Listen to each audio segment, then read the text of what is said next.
Mic check.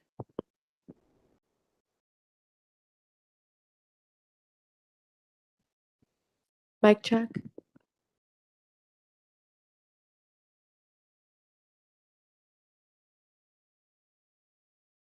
Mic check. Mic check.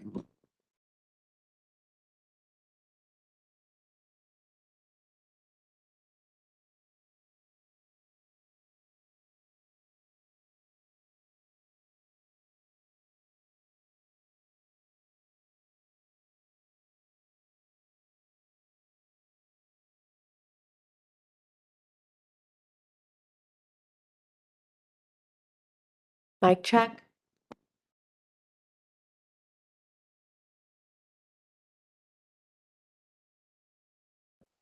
Mic check.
Good morning and welcome to the board meeting of Friday, August 26, 2022. We will begin with the land acknowledgement.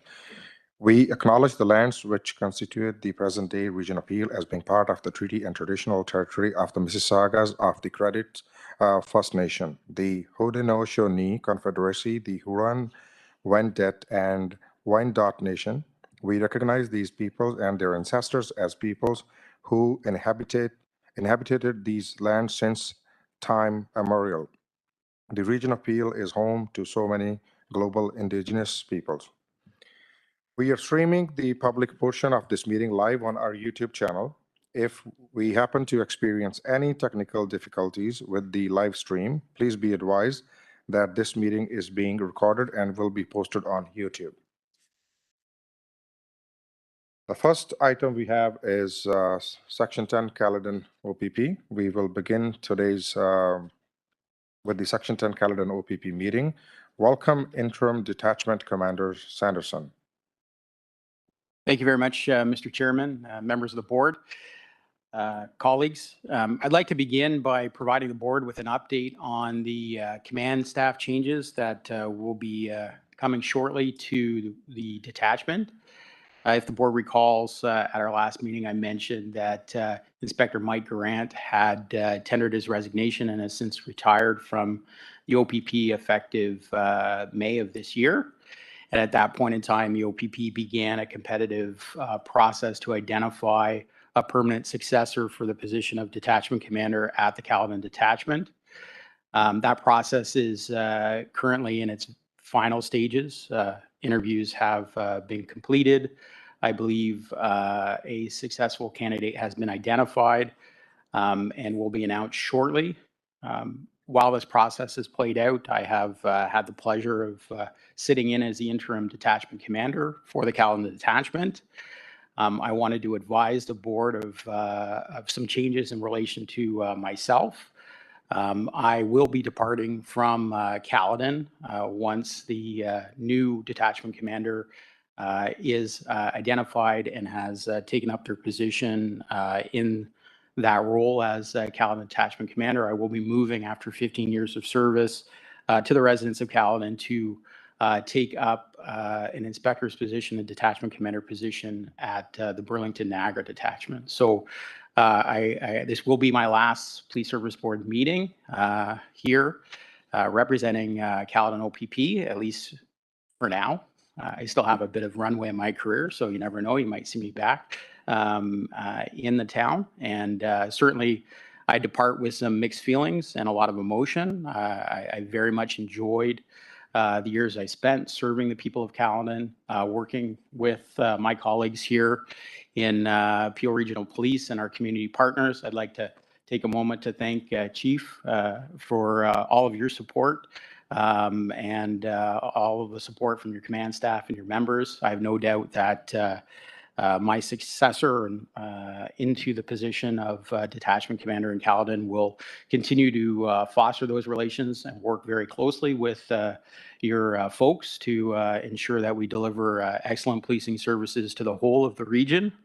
And that is my update in terms of the impending command staff changes for the town, or for the town of Caledon Detachment. I will take one moment just to introduce. Just quickly, Commander, thank you for your service in Caledon. Before I open to the board members, and then you can present your next details. I just want to go through the roll call. We have all members present here, and Deputy Mayor Medeiros is connecting with us online. And just one before procedurally, is there any declaration of any conflict for today's agenda? Hearing none, please back, Commander, and once you finish, and then I'll open to the board members. I'm sure they have the same congratulatory remarks for you. Thank you. Very good. Thank you, Mr. Chairman. I just wanted to briefly introduce to the board two of my colleagues who will be remaining as part of the command team at the Caledon Detachment. Both have served with the OPP within the town of Caledon for quite a number of years. The first I'll introduce is Acting Staff Sergeant Kathy Kiamos, who has served the residents of Ontario for over 20 years and been with Caledon approximately about as long as I have, so almost 15 years now, I think. So she has quite a wealth of experience and certainly worked closely with the incoming detachment commander to ensure there's continuity within the detachment operations. And to her right, my left, your left, is Acting Staff Sergeant Dwayne McKnight, who also has over 20 years of service to the residents of Ontario and probably close to 15 years as well within the town of Caledon. So I will turn it back over to you then, Chair. Thank you. The first item will be, before I open, the approval of the minutes from the meeting held Friday, May 27, 2022. May I please have a mover and seconder? Moved by Ms. Coley, seconded by Mr. Boughton. All in favor? This is carried unanimously. And the next item, we have the second OPP, Caledon OPP second quarter report. Commander, you want to proceed? Yes, Mr. Chairman, I know that the board's time is valuable. I know the report is before the board. I would simply open myself to questions if there's anything specific that the board would like me to address in relation to the report. Thank you. Board members, I see some hands up. Mayor Crombie? I think I'd know that. Thank you, Commander. Thank you for your service. We will miss you, but I'm hoping we'll see you again. Just overall on the changes, I just wanted to highlight a couple of things. Highway Traffic Act charges seem to be down significantly. Is that a COVID impact? And the other one I wanted to point out was assault charges seem to have increased quite significantly. If you want to comment about that. I'm getting a secret message. And the other one I noticed was a theft over, significantly up. And the relative numbers on possession and trafficking, the absolute numbers rather, were lower to begin with. So the percentage changes seem significant, but possession went from 7 down to 2 and trafficking went from 1 to 0, which is great news, but their absolute numbers were low. So was there anything you wanted to highlight for me that could be attributed to the change in percentages? Thank you. Absolutely, Mr. Chairman, through you.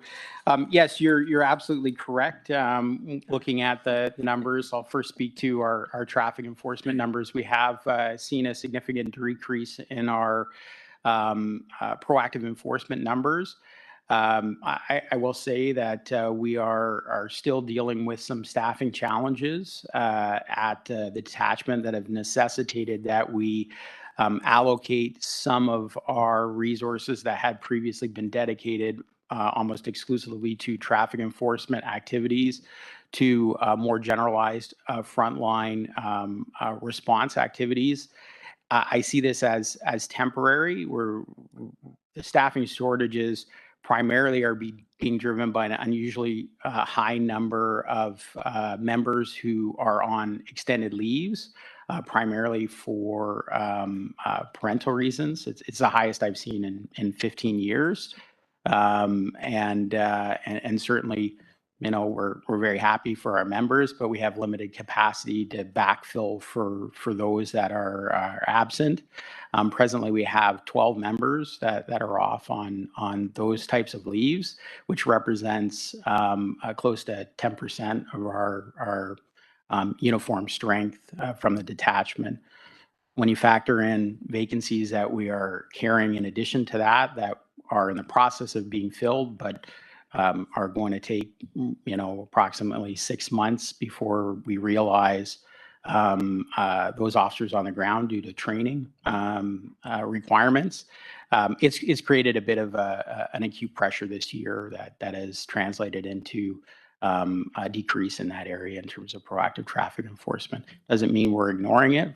certainly our expectation is that our members are conducting proactive traffic enforcement activities on a daily basis, but because we have fewer officers available for frontline services right now, we've seen a commensurate decrease.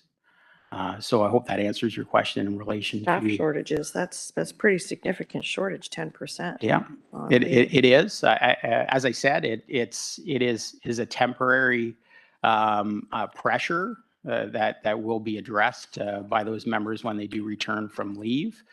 We've done what we can in terms of reassigning those members that are conducting, more administrative functions to try to ensure that we have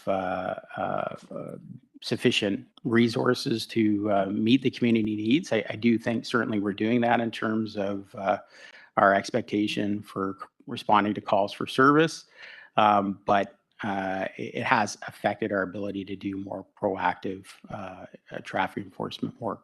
Understood. Thank you. And on the assaults? Yeah. So looking at that increase, which certainly is concerning, I will say that unfortunately the bulk of that increase is associated with an increase in family violence occurrences, which obviously is a concern for us. It is, as I'm sure the board is aware, a problem within our community and many communities. Certainly, we're working with our community partners to try to support individuals that find themselves in situations that they don't want to be in, and certainly, those numbers reflect the fact that we're investigating those incidents and we're laying charges appropriately in those cases. But obviously, ultimately, what we'd like to see is them not occurring at all. Of course, that's very sad. Is that as a result of COVID, do you think? I don't know, to be honest with you. I would be speculating, but certainly, anecdotally or, just looking at it, I would say that COVID has created certainly pressures within the community. People at home more, people struggling perhaps financially, all of those contributing factors to family violence, perhaps. And contributed to thefts? The increase you see there in the thefts over actually are vehicle thefts. And I think I mentioned it briefly the last time I was here, and certainly it's in the newspapers, and I think it's fairly common public knowledge that within the GTA as a whole, and I think within the province, we have seen a considerable uptick in vehicle thefts. So it's certainly not something that Caledon is dealing with in isolation, and we've been working very closely with our municipal policing partners in Peel and other jurisdictions, because these types of offenses that we're seeing are primarily being conducted by organized criminal elements. It's multi-jurisdictional in nature. It's interprovincial.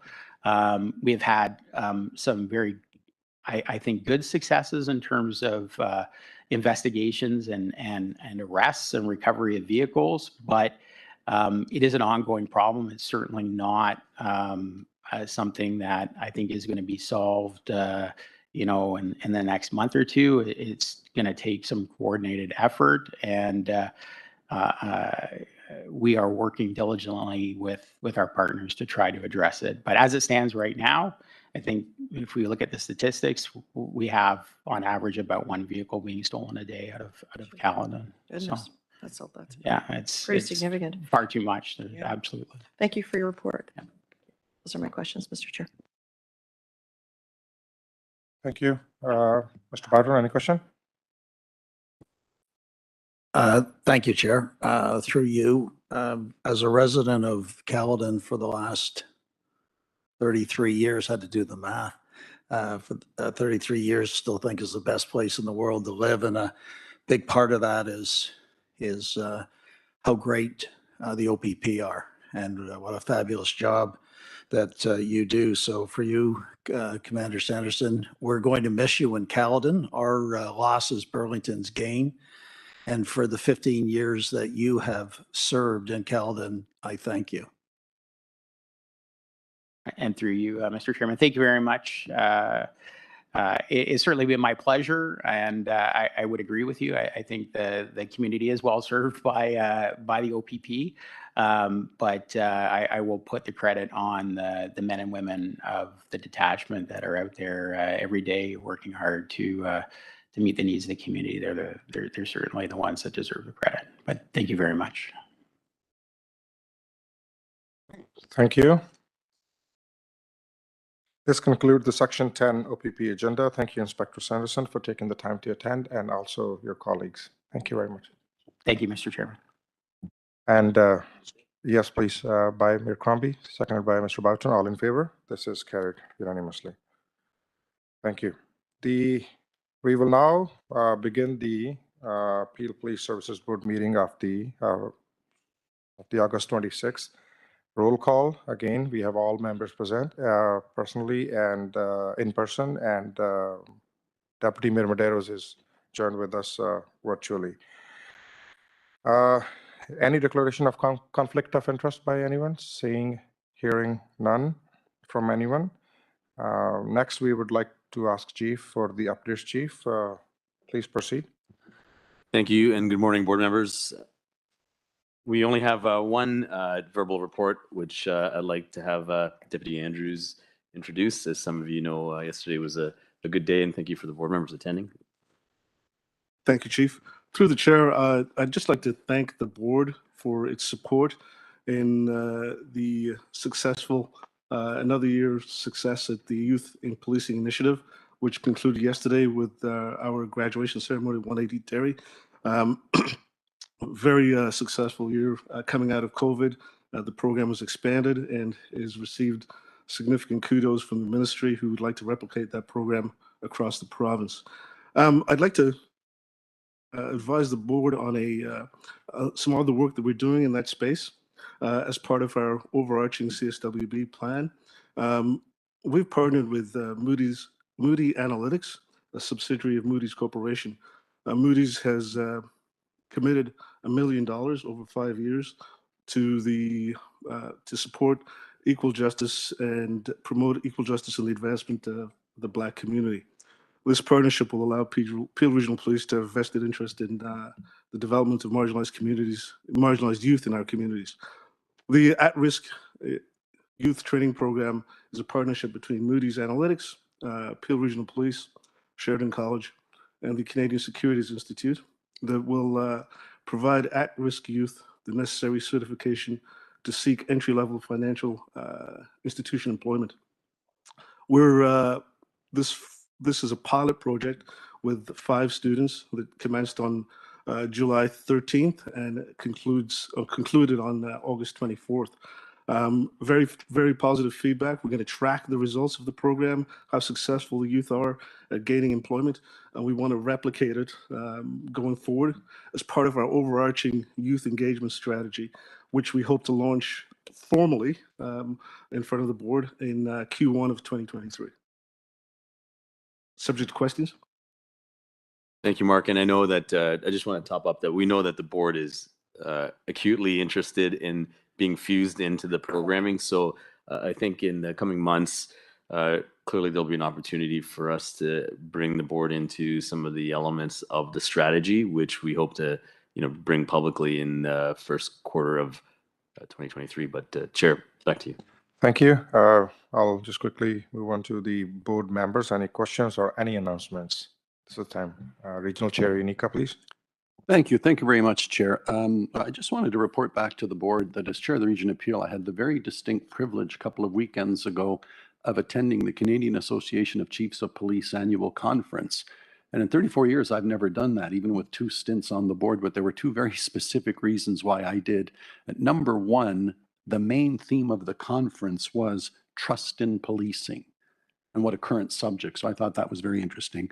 But more importantly, the main keynote address was on community safety and well-being, and none other than our own chief was on the panel for keynote addresses. And I was so proud to be a part of that and to hear what the future is for community safety and safety and well-being, what we've already done in Peel. And I'm happy to report back, Chief, you did a marvelous job and you represented us so well. But it was marvelous to be in the room and learn. You sometimes don't know. You keep your head down and you keep your head to the millstone. You don't know what's happening in the rest of the world. But to have all the chiefs from all around Canada to see where they were at, and it was remarkable the number of times as it related to community safety and well-being that they were having discussions, as Al Boughton is aware of as well, because Al was good enough to join us as well. My thought in my mind was, wow, we were having that conversation last Tuesday, a year ago. And it made me very, very proud of how far ahead we were on the community safety and well-being file, because it is our salvation. I think we've accepted that, and that we've done so much work. I can tell you as regional chair, we are one of the few regions in Ontario that's already perfected our plan and has implemented it, because the province gave some regions leave because of COVID. And I'm very proud of my council that said, no, we've got to marshal on. And we have, and it's nice to see its implementation. Chief, as I say, you gave a marvelous address, and so I just wanted to pause and commend you and the service and all the people and my board colleagues that are making it happen. But I want to be very, very clear. This isn't a sort of pat on the back, job well done. This is much more on, we're on the right path, and we've got so much more to do. But boy, we look pretty good compared to the crowd, who's playing catch up as well, and I give them credit. But boy, we've moved in leaps and bounds with so much more to do, and it's a testament to this leadership team, and I'm very proud on behalf of the region of Peel, everybody that had a role in the 2 years it took us to get to where we are. So Chief, well done to you and the team here. Thank you, Chair. Thank you, Mr. Inika. Anybody else? I see Ms. Coley's hand up. Yeah, I just wanted to say, and through you, Chair, Deputy Andrews and Chief, that was a wonderful event yesterday. I did have a chance to attend myself. The Chair and Vice Chair attended. I want to congratulate you on a really good program. And I think, to me, it all tied in when the young valedictorian spoke on behalf of all the other kids, and to hear them actually acknowledge every element of the program, which they were fully invested in. I think that, to me, is the success of it. And what I was amazed at is the number of people that were involved in making this happen. I couldn't believe the number of individuals, community organizations, your team that has all given their time. So kudos to you to come up with innovative programs to engage our youth in the community. I'm looking forward to the many more you just mentioned. And I think this is the way, we have to move forward, is find ways to engage them that make sense for them as well. Our young generation is changing very fast. Now we need to communicate with them is changing as well. So I just want to say that was a fantastic graduation. It was wonderful to be there. So thank you. Thank you, Ms. Coley. Anybody else, any other board member has any question or any announcement? Hearing none, that will take us to the item number 1. The first item is the approval of the minutes of the meeting held on Friday, June 24th, 2022. If there's no question or comment, may I have a mover and a seconder, please? By Ms. Coley, seconded by Mr. Boughton. All in favor? This is carried unanimously. We will now move on to the deputations. The item number 2 is Ms. Anuradha Verma, our first deputation, regarding the coroner's inquest into death of Mark Ikamba. I believe Ms. Verma is, yes, she's here with us virtually. Welcome, Ms. Verma. Just a reminder that the deputations are limited to the 5 minutes. I'll let you know when there is about a minute left to go. Ms. Verma, you may proceed. Good morning. Before I get started, my deputation makes references to various reports, which I have to name and describe. And so I'd like to request an additional 1 minute or 1.5 minutes to be added to my 5 minutes typically allocated. As per the guidelines for deputations, the board can consent to an extension of time. And as there's no other deputations today and no presentations, I'm hoping that you will give me that grace of 1 or 1.5 minutes. Yeah, it's granted. Please proceed. Okay, thank you so much. Good morning, folks. I'd like to start by reading aloud some of the names of individuals who've lost their lives as a result of the actions of Peel Regional Police. I'll assume that the board does not know all of these names, nor does it refer to a list like this when considering the context of addressing issues of systemic discrimination raised by coroner's inquests, among other things. Michael Wade Lawson, Raymond Lawrence, Ronald Smith, Gregory Monag, Sean Riley, Thomas Burns, Jermaine Carby, Mark Akamba, Osama Shah, Jamal Francique, DeAndre Campbell, Ijaz Chaudhry, and the youngest of those is 15, the oldest 62. And of course, there are many others whose names we don't know. I prepared today to speak about the verdict of the inquest jury considering the death of Mark Akamba. This item was raised through deputations, quite emotional deputations, shared at the last board meeting. Outside of these deputations, the verdict of the inquest jury was not on the agenda previously, nor on the current agenda of this board. I attended the meeting and also went back to watch the video recording. And the minutes, which you just approved, are incorrect because they're missing an important motion moved by Councillor Medeiros and seconded by Board Member Coley.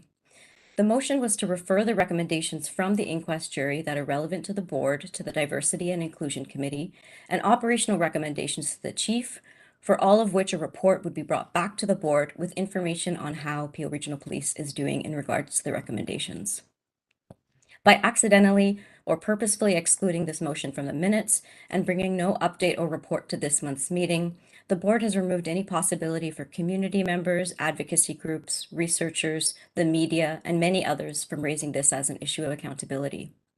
This is not the first time, unfortunately, that the board has discussed something and then failed to return to the conversation, to follow up, or to take seriously its responsibility.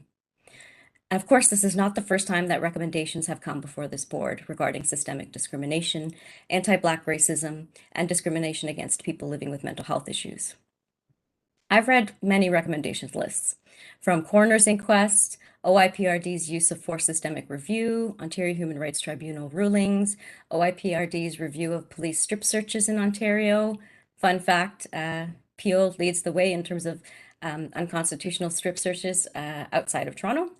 And of course, the recommendations in the CCDI Diversity and Inclusion Census Assessment, and many more. I'm struck by three things. One, that similar kinds of recommendations continue to be made over and over. Two, that the service indicates that they've already implemented the required changes over and over. And three, that the board either doesn't have the time, capacity, or interest to meaningfully engage or follow up on recommendations. And before you say that it's an operational thing, I know quite a bit about governance, and I know you're responsible through policies for the provision of effective police services, law enforcement, and crime prevention. And you can actually change the scope of the chief's responsibilities by revising policies. The verdict of the inquest jury considering the death of Mark Akamba identified 35 recommendations. Of those, 18 are recommendations for all police services, including Peel. 2 are specifically for the board. 1 is for the Ministry of the Solicitor General and Peel Regional Police. That's 21 recommendations for you to consider. A key part of the recommendations is about mandated training on implicit bias, anti-racism, the existing research on anti-Black racism and policing, mental health, and de-escalation. But back in 2016, the inquest into the death of Jermaine Carby said the same thing. Training where new recruits and experienced officers must demonstrate their awareness of unconscious bias, mental health issues, de-escalation, and use of force. When discussing use of force, it's not just about current or previous recommendations. It's also about the numbers. After last year's data showing that Black individuals in Peel were 3.5 times more likely to be subjected to police force, the data to be presented today is important, but there's no report in the package. So how do we engage? But back to the recent recommendations. 1 is for the board to develop an objective methodology to measure and evaluate police service performance on use of force. I hope that will be a core part of your discussion today. And I hope you'll also follow the other part of the recommendation, which is to provide clear and transparent information to the public on biased and discriminatory use of force. The final recommendation I want to refer to is from the inquest into the death of Sean Riley in 2011. Where recommendations from coroners' juries are to be shared with first responders through annual training.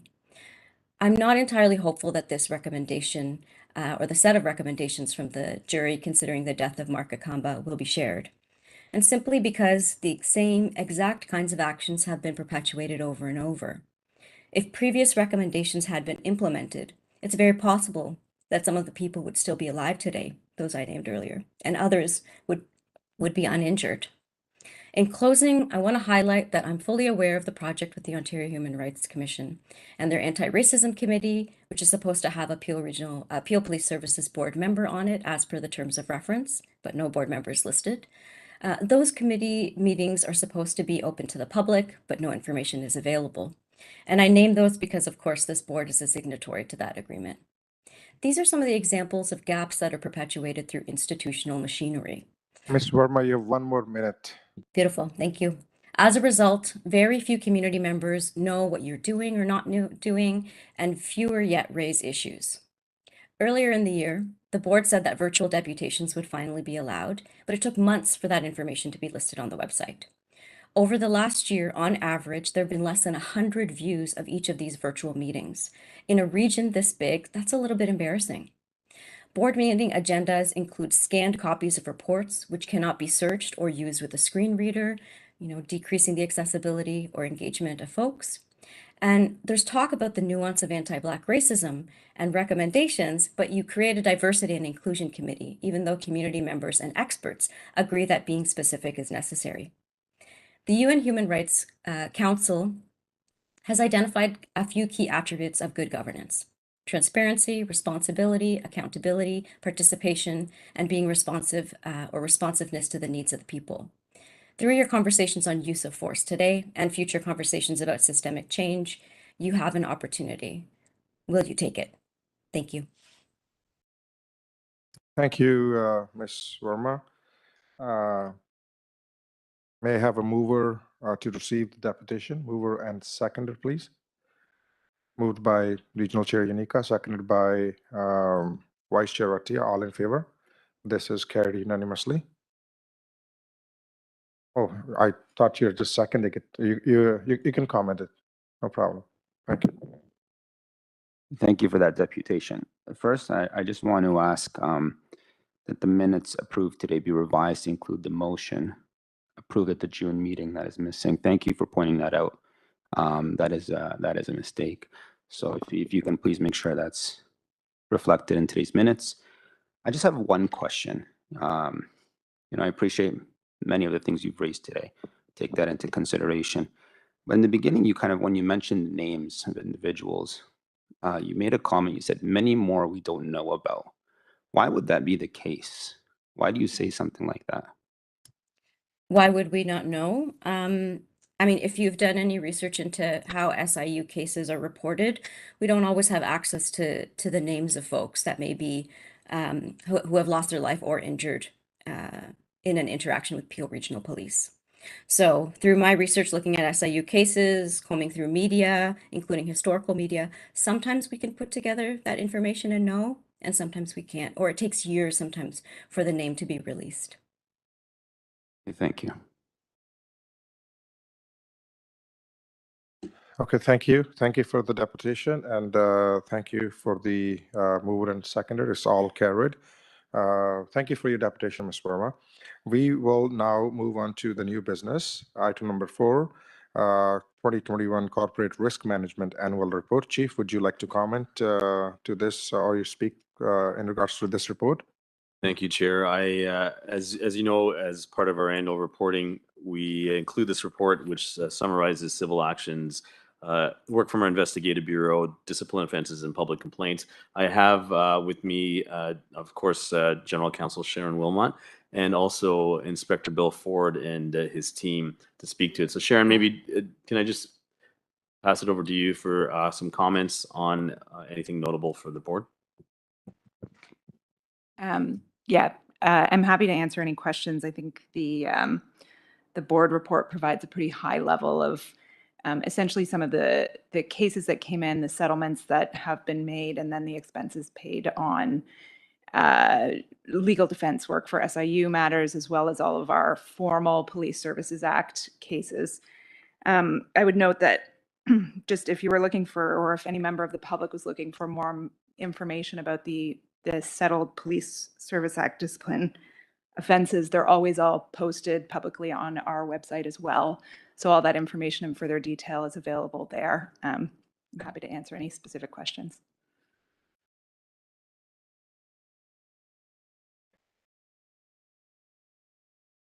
Yes. Any question or comment by any board member? Mr. Atia?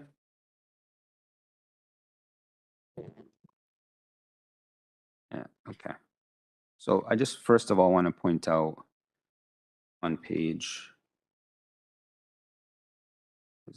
10, the fourth paragraph, I think there's a typo in the year.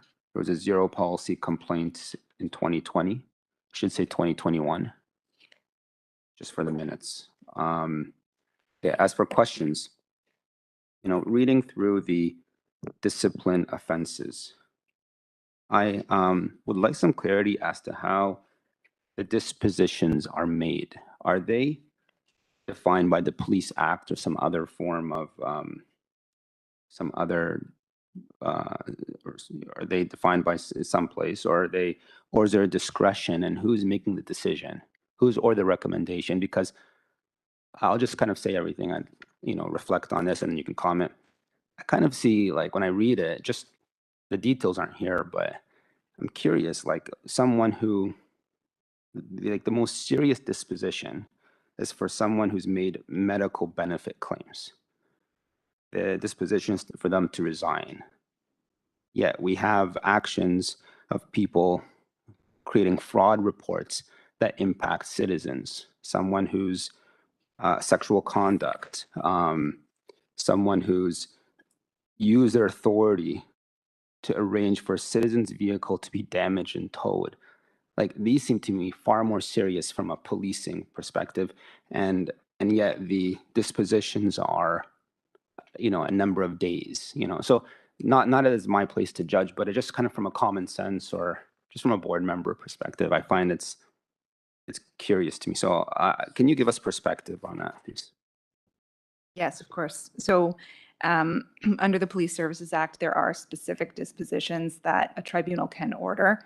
Every formal case must go before a formal tribunal, which is headed by a hearing officer, which is usually a senior police officer, either retired from another service or internally from our own service. Often cases, there are mitigating circumstances. It'll be a first offense, or there's an acceptance of responsibility.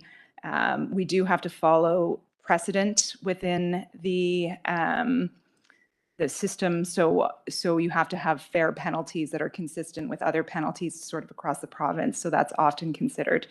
I can advise that the case with the benefits fraud, benefits fraud typically across the board, if you look in general employment situations, is often considered a termination worthy offense.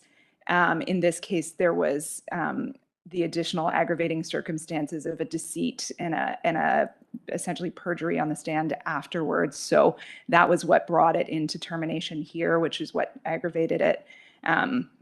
We often view sort of crimes of dishonesty, I'll say it colloquially, as more aggravating in policing because it essentially leaves a police officer useless to the service. They're no longer of use because they can't testify if they're considered not trustworthy. Some of the other offenses that you'll see on here, it is hard, I think, when you get the sort of the tagline summary, because it does seem, I recognize sort of seeing somebody purposely damaging a car seems egregious. There were circumstances, it was a personal case, and the car had been parked in the officer's parking spot, and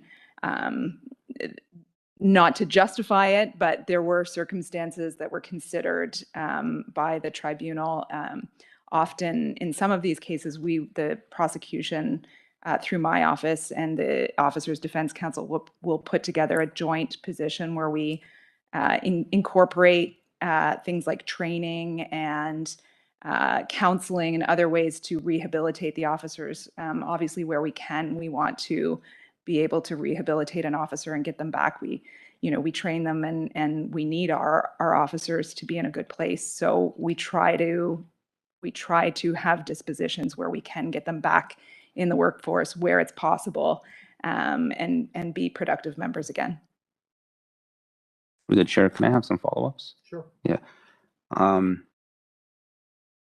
So, I understand the spirit of the last comment you just made. I understand that and the importance, but,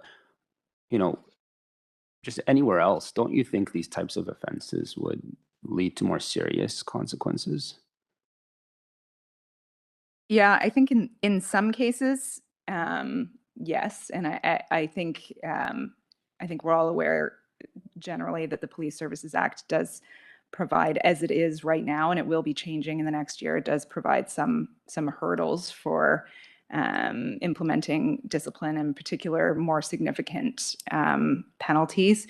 That being said, I think, having reviewed most of these cases, a lot of them are in line with what's happening across the province.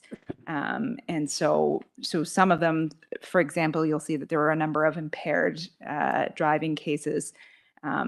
Those cases, we see arguments for consistent penalties, but they are slowly coming up to be in line with community standards and expectations of what we see. So we have discussions regularly with our association about how we can have penalties that satisfy the need for deterrence, because we want our members to not commit these offenses in the future, but that are also fair and in line with our obligations under the law to be consistent and procedurally fair. Thank you.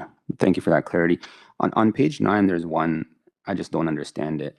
Discreditable conduct for attempting to assist loss prevention officer with gaining employment. What does that mean? So this was actually, and again, this is part of the problem with the tagline, sort of high level. This was a case where an officer was charged with shop theft of an item from a grocery store. It was ultimately found that the actual shop theft could not be proven on a balance of probabilities. However, the hearing officer did find that post arrest by the loss prevention officer at the place of business, the officer showed his identification and offered to use his position of authority to gain a benefit, which was that the loss prevention officer would not charge him for shop theft in the first place. Thank you. My final question. In reading this, I understand that there are different ways that complaints can be made. I understand it can go through the Office of the Independent Police Review Director directly with the police service, and then there are various mechanisms in both those paths. How does someone in the public know their options when they do have a complaint? And then, my second question is, when an individual walks into a division with a complaint, are the officers who are, at the counter in the division trained to assist someone in the public to understand their options? Thank you. Yeah, so we do have all of the information posted on our website. And also, if you walk into any of the divisions, you'll see that there's pamphlets right at the front desk for how to make an OIPRD complaint. They will either take the complaint, depending on the nature of the complaint, it may be referred directly to our own internal Public Complaints Bureau, or they can choose to go through the OIPRD. Once it goes to the OIPRD can either refer it back to us, which happens you'll see in the report, as it says, in almost all cases, it gets referred back to us or another police service, or they will, for more, serious or complicated cases, they tend to keep them themselves. Bill, I'm wondering if you can top up the capacity of the organization as it pertains to the receipt of complaints, whether it's walk-ins or phone-ins. Vice Chair, I think that might be useful to understand sort of the machine behind our readiness to help facilitate that. Sure, Chief. Just before we go to Bill Ford, just Rob Stripley wants to. Yeah, just very quickly to the Vice Chair and the rest of the board, we also have a dedicated page on our website as well, which explains to the public how they can make a complaint against either members of the board or members of the police service as well. So it walks them through the process on our website as well. Through the chair, to address your question, when somebody comes into the front desk for a complaint, they are either assisted with filling out the forms to send to the OIPRD, or a sergeant is called off the road to deal with the complaint itself. At times, those can be resolved right at the division. And if that's not the case, then it goes to the OIPRD. So even if we do resolve them at the division, a report is then submitted to the OIPRD, and they are made aware of this informal resolution that occurred basically on scene. Anything that comes to us is fully investigated. At times, some of them go from public complaints over to internal affairs because it's a much more serious offense, and then internal affairs investigates it. I can't speak on behalf of the OIPRD, but I can refer to the numbers in that the OIPRD did not ask any other department to investigate any of the complaints against Peel Police. They were all given back to Peel Police. However, in 2021, there were 5 reports that the OIPRD asked Peel to investigate on behalf of other departments. So they, anecdotally, I would say that they're quite satisfied with the work that's being done by our Complaints Bureau. I mean, at the end of the day, we have a very good success rate of dealing with complaints that have come in by individuals. They are satisfied when it is said and done. If they're not, it goes further, and we do end up laying Police Services Act charges if it goes to that level. Thank you. Is there any other question or comment by the board? If not, may I please have a mover and a seconder to receive this report? Moved by Vice Chair Atia, seconded by Regional Chair Inika. All in favor? This is carried. The next item is item number 5, 2021 Use of Force Annual Public Report. Chief, would you like to introduce this report? Thank you very much, Chair. And of course, I'd like to invite Superintendent Dirk Niles from our organization and Professor Usa Bempa, who are joining us for a presentation that will concurrently match today's release of our annual use of force reporting. I think, not to belabor or steal the airtime from both of them. As you know, use of force reporting is a requirement under the provincial regulations. We have been doing it probably for over 20 years. However, in the last 3 to 4 years, the province has asked the police agencies to include the collection of race-based data. And as such, in 2020, you heard, and I think it might have been in a virtual context, if I'm correct, the professor and Superintendent Niles present last year's use of force reporting to you. Last year represented the first year that we were able to, communicate it, but it was also coupled with a discussion on what we here at Peel see as an opportunity, to learn more, do more, understand more. And today's presentation, as you see, is almost framed up as a year later, and it is sort of twofold. And not to take away from our presenters, but one of the recognitions we have had in Peel, right from my arrival here, is interest to shift the dial and do more in a proactive way. Some of which is, we don't know what we don't know, and the journey is to get more understanding of what the information and data says about how we intersect with the public and how we disproportionately intersect with racialized populations. And so I'd like to say that, we want to continue to show you the progress from efforts of us to concurrently understand what are the drivers for us in this space.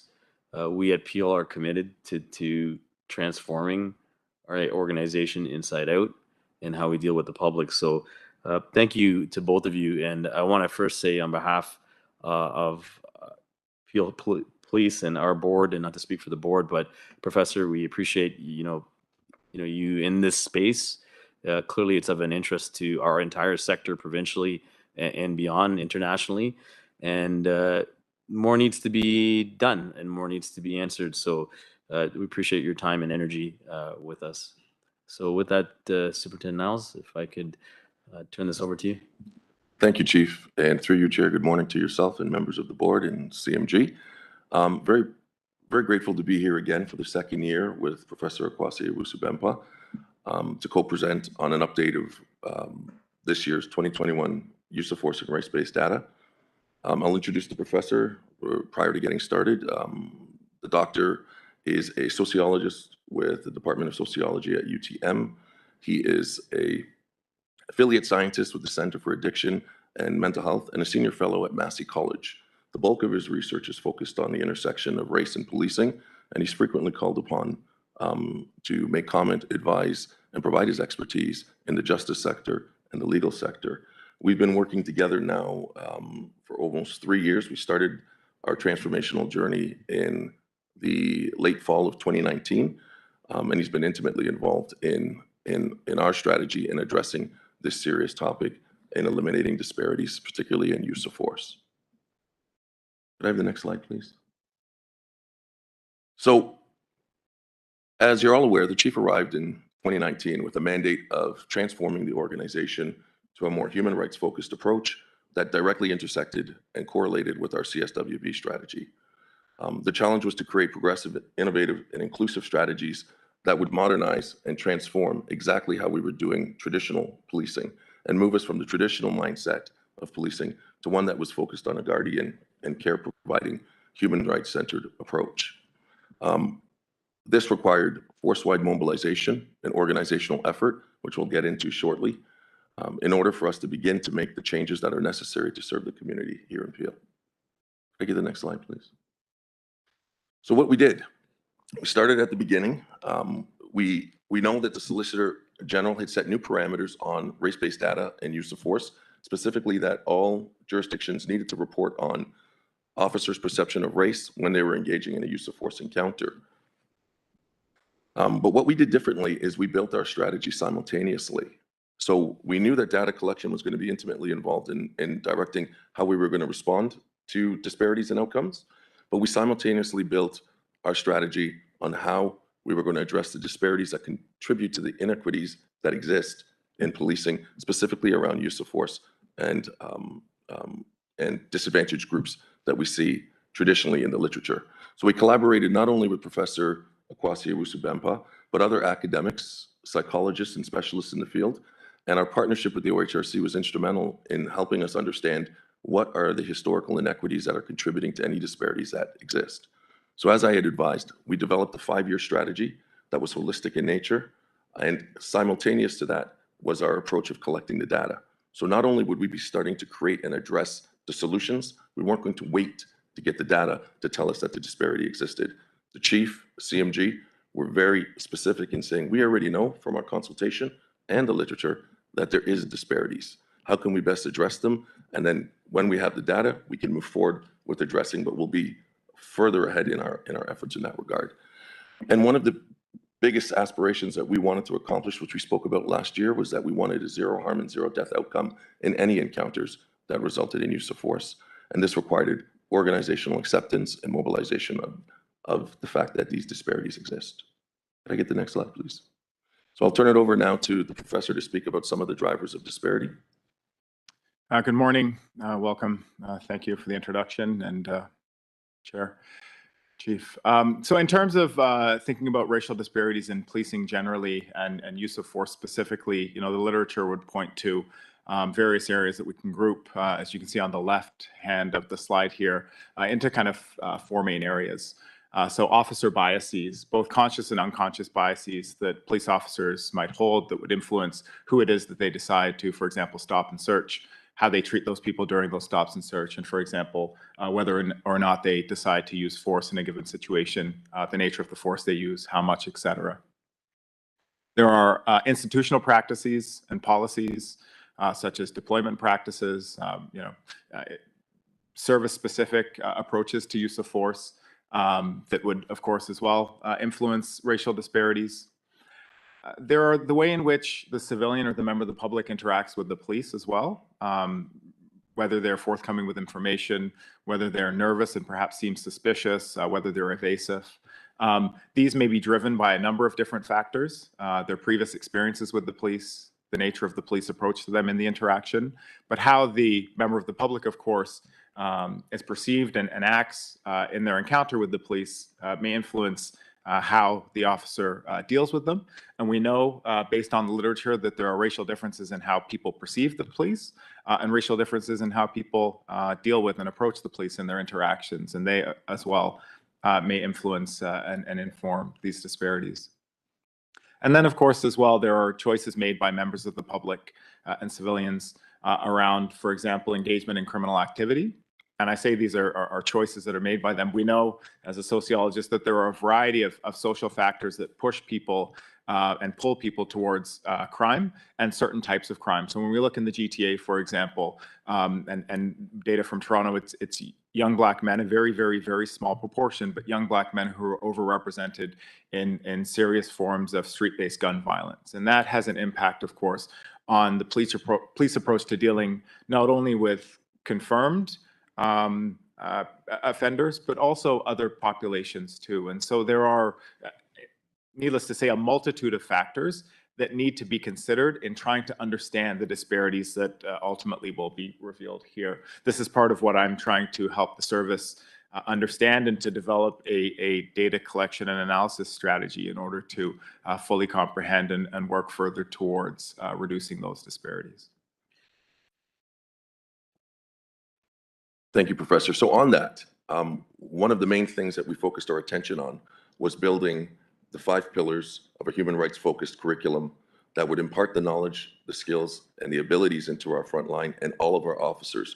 And we developed, with the input from the professor, 5 specific pillars: history of racism in Canada, unconscious bias and racial profiling, procedural justice, a trauma-informed approach, and compliance and understanding of the legislation and the charters.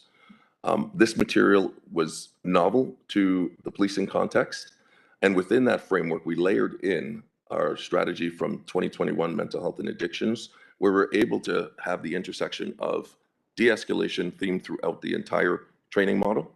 And coupled with that was taking into account the unique challenges that are faced by racialized communities, anti-Black racism, and people in crisis as it results in use of force. Please. On this point, and so what I've done for the superintendent and for the service is develop a series of documents, in part for training, but for general knowledge, essentially outlining what's known both in the Canadian context, because that's of course important, but from the literature, academic grade literature and best practices, really globally to inform, again, what the literature suggests are some of the key ways to move forward in these areas. Now, the reason that we designed that curriculum and we were simultaneously driving or creating our data collection strategy was so that we could address the disparities that police are directly responsible for and contribute to, primarily being officer bias and institutional practices, training, and policies. So the focus of our approach was to inculcate those new knowledges so that our officers would not be contributing to any disproportions and biases. And can I have the next slide, please? So what have we done to date? We have completed 20,000 hours of human rights focused training for all of our membership. So to provide some context to the board, an officer is required to do the mandatory legislative requirement of 6 hours once in a 30-year career, which would equal 12,000 hours for the entire organization. We have completed 20,000 hours. We have made our human rights focused training mandatory, and it's integrated with our use of force. We've created an innovative way to deliver this, where the officers are challenged. They have an opportunity to exercise and now have to pass these elements of these soft skills that have a significant impact. And we did this first and foremost with the body-worn camera rollout. You've heard previously from this board about the body-worn camera strategy and how that worked, but we use that as an opportunity to leverage de-escalation, inculcation, specifically using officers who were racialized, Black officers in several of the scenarios, so that we could fuse in a trauma-informed approach, anti-Black racism, and understanding of how bias plays a role in what you're doing when you're interacting with the community. We have also designed our JKB strategy. Those are the initials of the young Black child that was handcuffed previously in that unfortunate incident in 2016. And we actually created a 2-pronged strategy for that. The first approach was training that was novel and new. We utilized child psychologists with expertise in racialized trauma, and coupled that with restraint techniques which were the least intrusive and outside of what's taught traditionally in the policing context. The training that was, the physical restraint techniques that were used are endorsed by sick kids. And a lot of the de-escalation strategies was an opportunity for us to highlight why intergenerational trauma impacts racialized communities differently. We've completed unconscious bias and racial profiling. And these aren't one-offs. It's important for the board to understand. These aren't one-offs. These are themes, those pillars that are going to be inculcated in all of our training going forward, and they're mandated. And lastly, charter and compliance with legislative requirements, ensuring that our officers understand what the legislative requirements are and however they overlap with existing legislation. Could I have the next slide, please? So this brings us to 2021 use of force and race-based data. So first I'll provide some context, and then I'll speak specifically about the actual race-based data, what we've learned with the input from the professor. So at a high level, we've had 273,000 calls for service and traffic stops, which we characterize generally as an incident. And from that, this is consistent.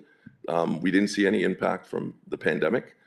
Last year, we were about 5% higher. The year before, we were about right where we are today, 275,000. So that equates to 754 use of force reports, which accounts for less than 1% of all of interactions resulting in use of force. So just to provide the board some clarity, because some of these terms can get confusing for even those of us that are working in that space, is an occurrence or an incident is any event that results in use of force.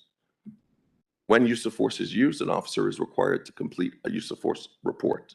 And then within that use of force report, an officer is required to delineate what applications of force they have used. So if I'm in an interaction with the professor, let's say, becomes assaultive and force is required, we are training our officers to always start with de-escalation as a first point and to always be considerate of that.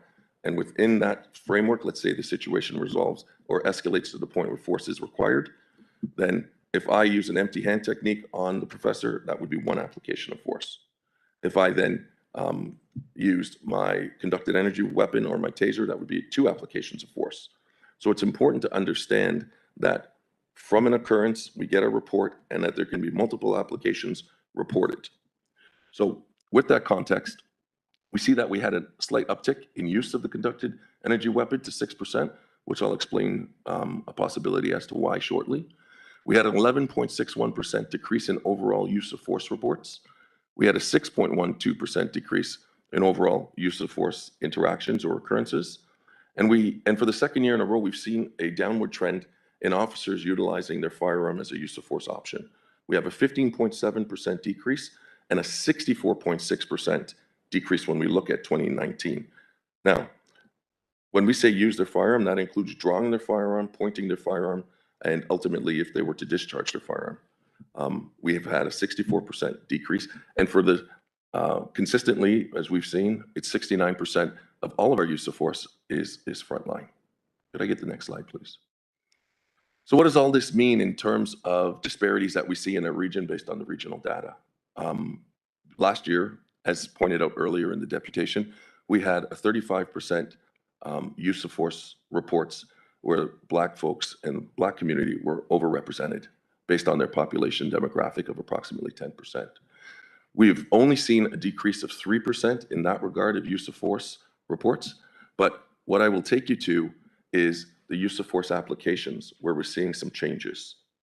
So when we look at those applications of force, and again, the number of types of force that are being used when force is being applied, we see an almost 22% reduction in applications of force towards the Black community. We see a decrease in the white community of 12.58%. East South Asian community, 5.29%. South Asian community is a decrease of 30%. Middle Eastern, we see an uptick of what appears to be 42%. And that means that there was 8 more individuals that had 14 applications of force used on them. The Latino community has had a 52% drop. Indigenous, we see 125% drop, which on surface is extremely concerning. That equates to 1 more person having an additional 5 applications of force applied to them. Undetermined is because we're not able to determine what that person's race is. And ultimately, we've seen a 15.62% overall drop in all applications of force. Could I have the next slide, please?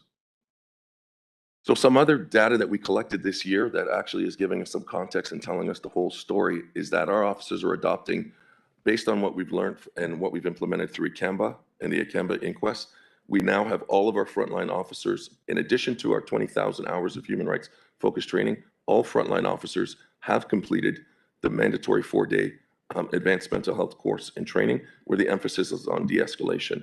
That figure there, the 88%, is telling us that on average, there's no difference or disparity in our officers' decision to use de-escalation prior to a use of force outcome by race. So if I take you to the bar graphs at the bottom, you see that 100% of the time, attempts were made to de-escalate the situation before force was used. When we look at the white community, we see a 90.5% attempt. When we see the Black community, there's an 89.2% and 83% on average for South Asian and East South Asian. Our data this year also tells us that all use of force events or occurrences or reports are involving on average 1.3 officers when we're dealing with the Black community, the white community 1.4, and there's no disparity across that by race, which is telling us that our officers are attempting de-escalation fairly. They are equally utilizing the same number of officers when use of force exists. And lastly, based on the professor's analysis, there is no disparity in what choices and types of force they're using. So they're evenly using their conducted energy weapons, their empty hands, and firearm by race. So all of that data together is telling us we accept and we understand that the larger overrepresentation is a point of concern, but this is telling us, this data specifically, de-escalation is being used evenly, that the number of officers involved in a situation is consistent, and that there's no disparity in what use of force is being used. It's telling us that our officers are adopting what they're being taught through our human rights focused approach and several other transformational pieces that are happening under the leadership of the organization. Now, it's important to note that the entire organization has mobilized to make this happen. We have, and we'll go the opposite way. It's our frontline officers who have adopted, created buy-in, and accepted this change in how to deliver and do use of force. It is supported by our sergeants, our staff sergeants throughout the organization, by our civilians and our uniform who have all contributed to this change. And the last piece I will highlight is we had over 6,700 people in crisis calls. We had less than 1%, 60, resulting in a use of force scenario in which only minor injuries it actually been the result of. Did you want to say something on that, Professor? I'll just speak to that last point. Like, obviously, for the residents of Peel, the racial disparities, especially the overrepresentation of Black people in use of force incidents, is and should be of grave concern, and those are key disparities that need to be reduced. But I started off by saying we need to understand the nature of those disparities. So, what's driving those? How much of it is demographic factors? How much of it is various forms of activity? How much of it is, for example, due to specific neighborhoods? And jurisdictions, et cetera. But beyond the overrepresentation and use of force generally, it is, from my perspective, quite important to both continue to analyze and keep an eye on what differences may exist in the types of force used in the applications of force, which is why I think this type of analysis is useful. And in addition to looking at the disparities overall, we need to continue to keep an eye on this to ensure that, even perhaps as disparities decrease and hopefully as the application of force or the use of force becomes more even across groups, that more serious forms of use of force aren't being used against any specific group. Thank you. Right, and to that point, this is why we also see that additional piece of evidence, which is that 64% reduction in the firearm as a use of force option. Our officers are applying different skills to resolve issues as peacefully as possible. Could I have the next slide, please? So what are we doing next? So our mandatory human rights focused training will continue. This isn't a one and done. We already have completed the preparation for our rollout in 2023 of procedural justice training and lived experience. We have engaged Black youth in the community for them to share their experiences for our officers, and we've captured that in an innovative training style. we are going to be doing our second portion of History of Racism in Canada. We're developing an Indigenous awareness training presently, where we're consulting with elders from the community to provide intergenerational trauma understanding. And trauma-informed approach is always themed throughout everything we're doing. And our continued partnership with the professor and his academic team is going to be resulting in a 5-year force-wide study where we're going to try to measure, we don't know because a lot of this is uncharted, and I'll let the professor comment, but we're going to actually measure how well do members of our organization interact with members of the community in two specific vectors. The first one is procedurally justice-based, treating members of the community with dignity and respect in all of their interactions. And the second is how well are they de-escalating situations where use of force could arise, with special attention to Black, Indigenous, and people of color. And I'll let the professor comment on that. Body-worn cameras are a relatively new phenomenon, and the jury's still really out on the impact that they can have across a range of kind of policing outcomes, but there has been a lot of support and uptake for them. In addition to providing a measure of transparency from an evaluative perspective, it can be also a useful tool to see how the service and then particular units or parts of the service are doing with respect to the types of initiatives that have been mentioned. So there have been some studies emanating from the United States, and there's a bit of work in Canada using the body camera footage itself as a source of information to evaluate the performance of officers and to track and evaluate the impact of new policies and initiatives. So as the superintendent has mentioned, 2 key areas: procedural justice. Procedural justice in a nutshell is just good customer service, the extent to which officers are being polite, treating members of the public with dignity, with respect, giving them voice. And there's ample evidence to show that just, that simple, fair, respectful, and just treatment has a host of positive outcomes, both in the single interaction, but for in relation to use of force and actually in relation to those individuals' later engagement in criminal activity as well. And then the same goes for de-escalation. We could assess the extent to which officers are implementing what it is that they're being trained on. Thank you, Professor. And I guess before closing, I would just say that our work isn't done. We're just getting started. Some of this is indicating we're on the right track, and it's with the utmost humility that we're approaching this work. And I'm grateful for the opportunity. Can I just get the last slide, please? And on that, thank you for your time. Chair, through you, we will take any questions, or if the chief has anything that he wishes to top up. Thank you, Chief Professor Owusu Bempah and Superintendent Niles, for your work and work on this report. I'm sure there will be lots of questions, and I can see the hands up. I think it's clear the Peel Police is moving into the right direction. We are pleased to see the commitment by CMG, Chief, the board, and the Peel Regional Police to in reducing the use of force overall. Obviously, there's still a lot of work need to be done, but the commitment by the board and the police service to address systemic racism is strong, and we will continue down this path as we all focus on our community safety and well-being. So thank you again. And we have first Regional Chair Nando, then we have Ms. Coley, then we have Mayor Crombie, and then we have Mr. Atia. So first Regional Chair, please. Thank you, Chair. Thank you for the presentation. If I may, I just want to start the conversation at 35,000 feet. The first thought that I have is at the conference that we attended, I'm sure my colleagues will remember the marvelous presentation that expert in policing, the woman from Philadelphia, gave on unconscious bias. It was outstanding. In fact, I reached out to her. I think Deputy Eduardo, you mentioned how brilliant she was. And I thought we might reach out and maybe talk with my colleagues about having her here to give her presentation.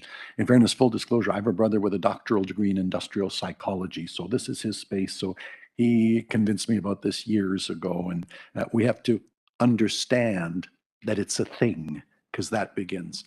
I'm going to apologize in advance because it comes from a comedy skit. I don't want to tell the story comedically.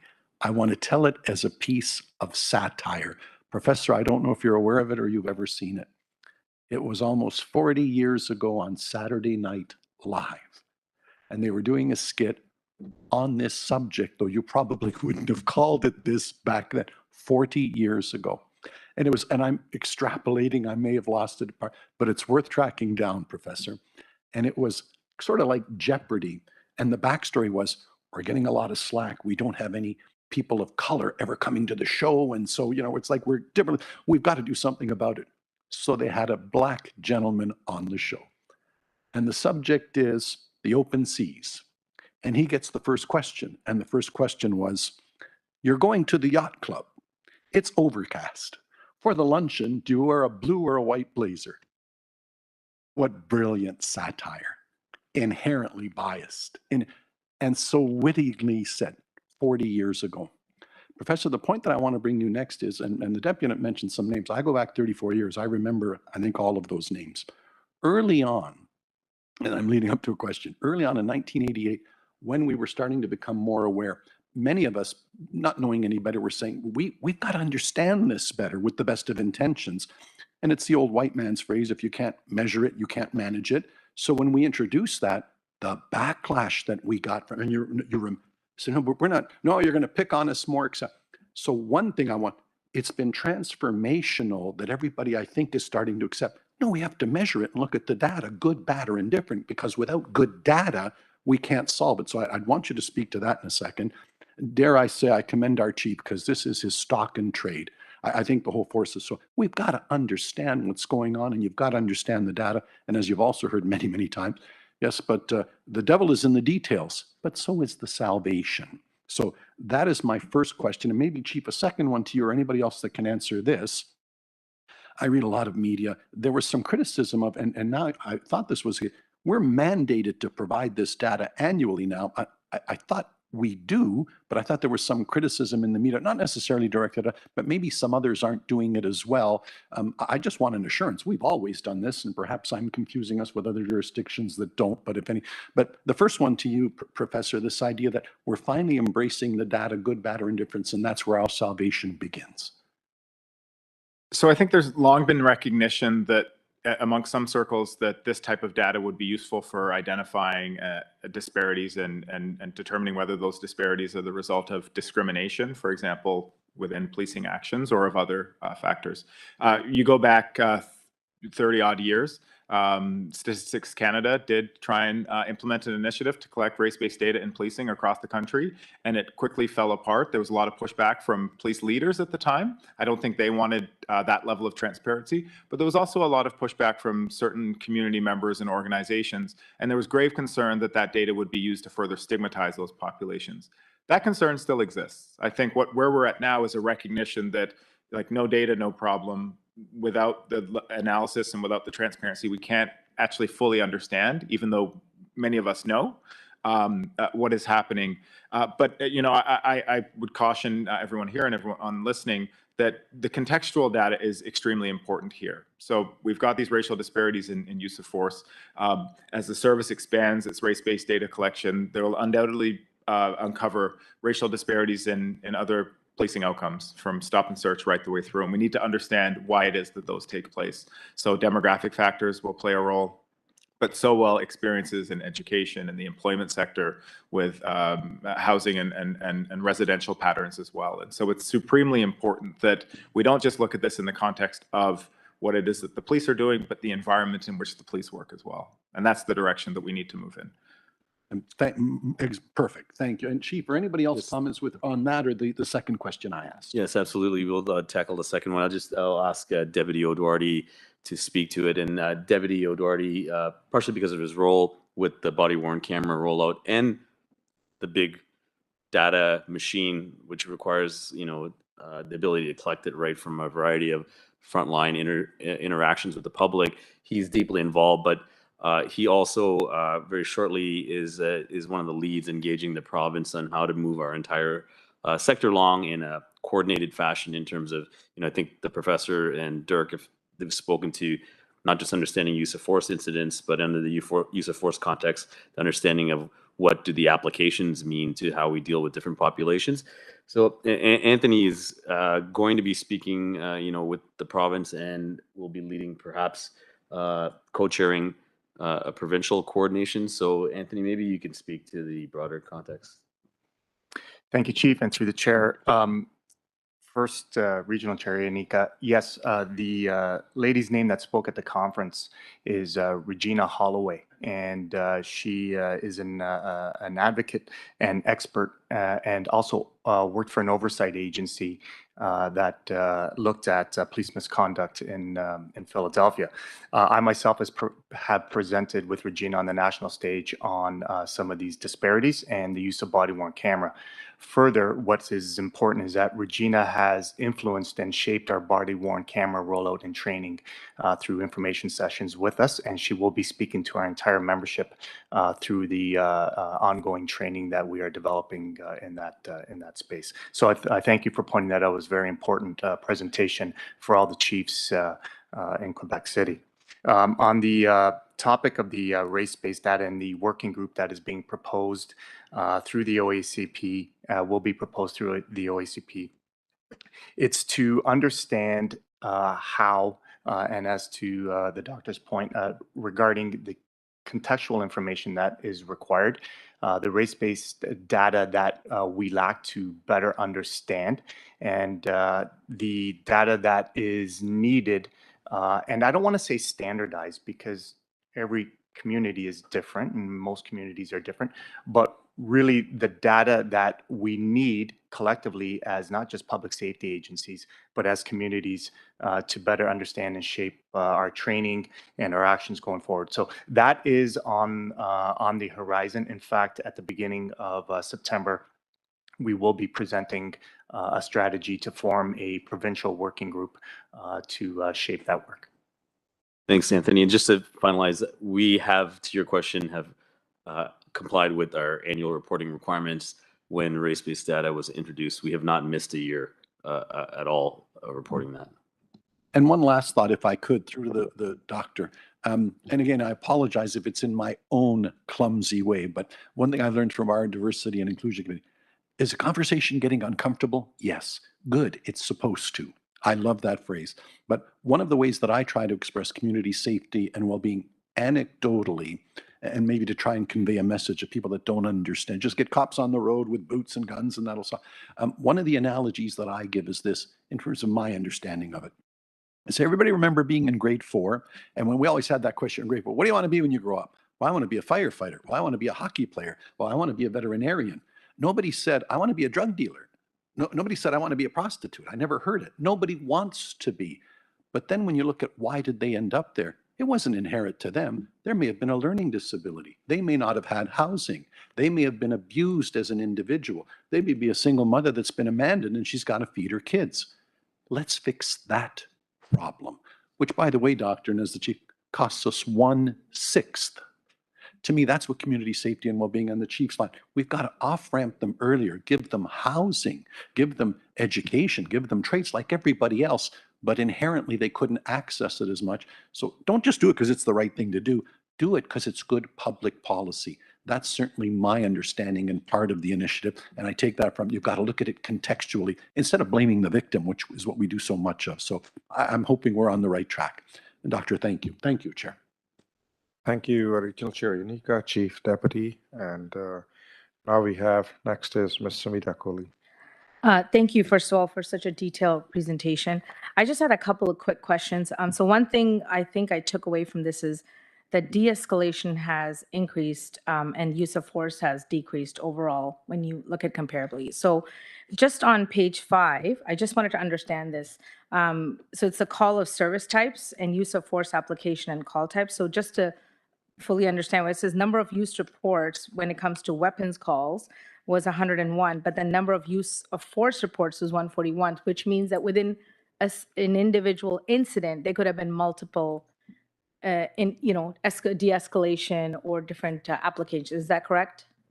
That's correct. You're looking at the chart, and through you, Chair, for use of force applications and call type? Yes, correct. Okay. That's correct, Ms. Kohli. So there's a lot of duplicity in how we have to report because of the parameters from the ministry. So you're absolutely right. Okay, perfect. And then I just had one more question. I just wanted to understand this. So reason force was used in 2021. Reasons for using force were as follows. So what is prevent commission of offense? If you could just explain what that one was in that list. Yes, certainly. And through you, Chair. That is to prevent someone from committing a criminal offense or who might be in the process of either assaulting somebody, committing a robbery. So we might come across them and they may be in the process of committing a crime. Okay, because I think that was one of the few that went up. I think there were only 2 or 3 that kind of went up between 2020 to 2021 in that list. So I was just trying to understand why that would be. Okay, that was it for me. Thank you. Thank you. Next, we have Mayor Crombie. Thank you, Chair, and thank you for the presentation. I, I want to say that Peel's on the right track, and I'm very proud of them, very proud of the work the team's doing. And we can see the de-escalation. I wondered what kind of impact COVID might have had, since we had more people at home in any case. The numbers are down anyways. And then how do we compare to other forces and their trending? So through you, Chair, thank you, Your Worship. As I had pointed out earlier, we had 273,000 actual calls and incidents. We didn't see any difference in that volume. Last year, we had 856 or 54 use of force reports. We're down about 100.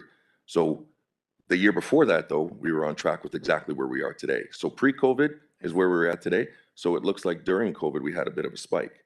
I don't have the exact data on other jurisdictions, but my understanding is that there hasn't been any change for any of those our jurisdictions that are similar to us in size and So scope. we're leading by addressing the issue and dealing with force. That's correct. So something to be very proud of. Thank you all. Thank you, Mayor Crombie. Now we have Vice Chair Atia, and then we have Deputy Mayor Medeiros, but Vice Chair Atia, please. Thank you. I have a number of questions. But first of all, thank you for all the work that you've done over the last year, to both of you and your teams and your colleagues. I'd like to start by saying I was able to attend one of the human rights training sessions. And so it contextualizes this report for me. And, it was very interesting what I saw. And I'm happy to see that training and all the other, strategies we've taken result into what we're, seeing today. My first question is to the Deputy Eduardi on data. So if I recall last year, data was a big piece of this and the lack of data. And we were trying to figure out how to incorporate the data in the whole process. And we've invested in data analytics. So my question to you is this: today, after 1 year, is this a manual process that we go through to figure this out and, figure out the races, or have we now fully built it into the process? And is it like a dashboard or data analytics that you just pull these numbers out and we're getting the information real time for management to monitor the situation? Thank you. Through the chair and vice chair, that's an excellent question. What we are doing right now is building the foundation for capturing that data automatically. And that is with as little human interaction in terms of getting the data, not the analysis, getting the data, being able to just obtain the data. That is where we're starting, and we're far along, and we're almost there. Part of that is changing our biggest critical infrastructure piece, which is our AD system, which is a computer-aided dispatch. That is in the time of greatest need in a community citizen's life. When they call police, we are able to capture that data right at the onset in, I would say, the most accurate manner that we possibly can. And then how that rolls over into our second largest data gathering piece, our first largest data gathering piece, which is our record management system. So all that to say is that we're making great progress in doing that. And as you know, we'll be flipping the switch on our new CAD in the coming weeks. The ultimate goal is to be able to automated report on our race-based data. What we haven't done yet, and the reason for the proposed work and with the working group, and by the way, we should mention that we are also working with Dr.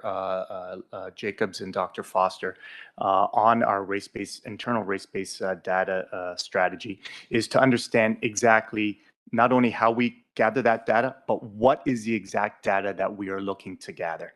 And so we're working on that current day, Vice Chair, and we hope that within a couple months I'll be able to demonstrate, not only tell you, but demonstrate the progress that we've made. Thank you.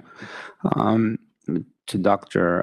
Usubampa, in the initial slides, there were these 5 points about bias and officer choices, I think it was, and then there was the public reaction or the reaction of the person in the incident.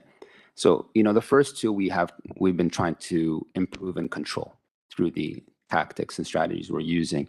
But have you seen, have you been able to see any intelligence or information that tells us how the first two are impacting the third? Are people's reaction or behaviors changing because the behavior of police officers through de-escalation are changing? Yeah, so what I will say is the science shows very clearly the manner in which an officer deals with a member of the public influences how the member of the public responds to that officer. So that's kind of the core principle of procedural justice theory. It's not going to explain every civilian or citizen response, but absolutely, it's the first pieces were bias and then kind of institutional practices.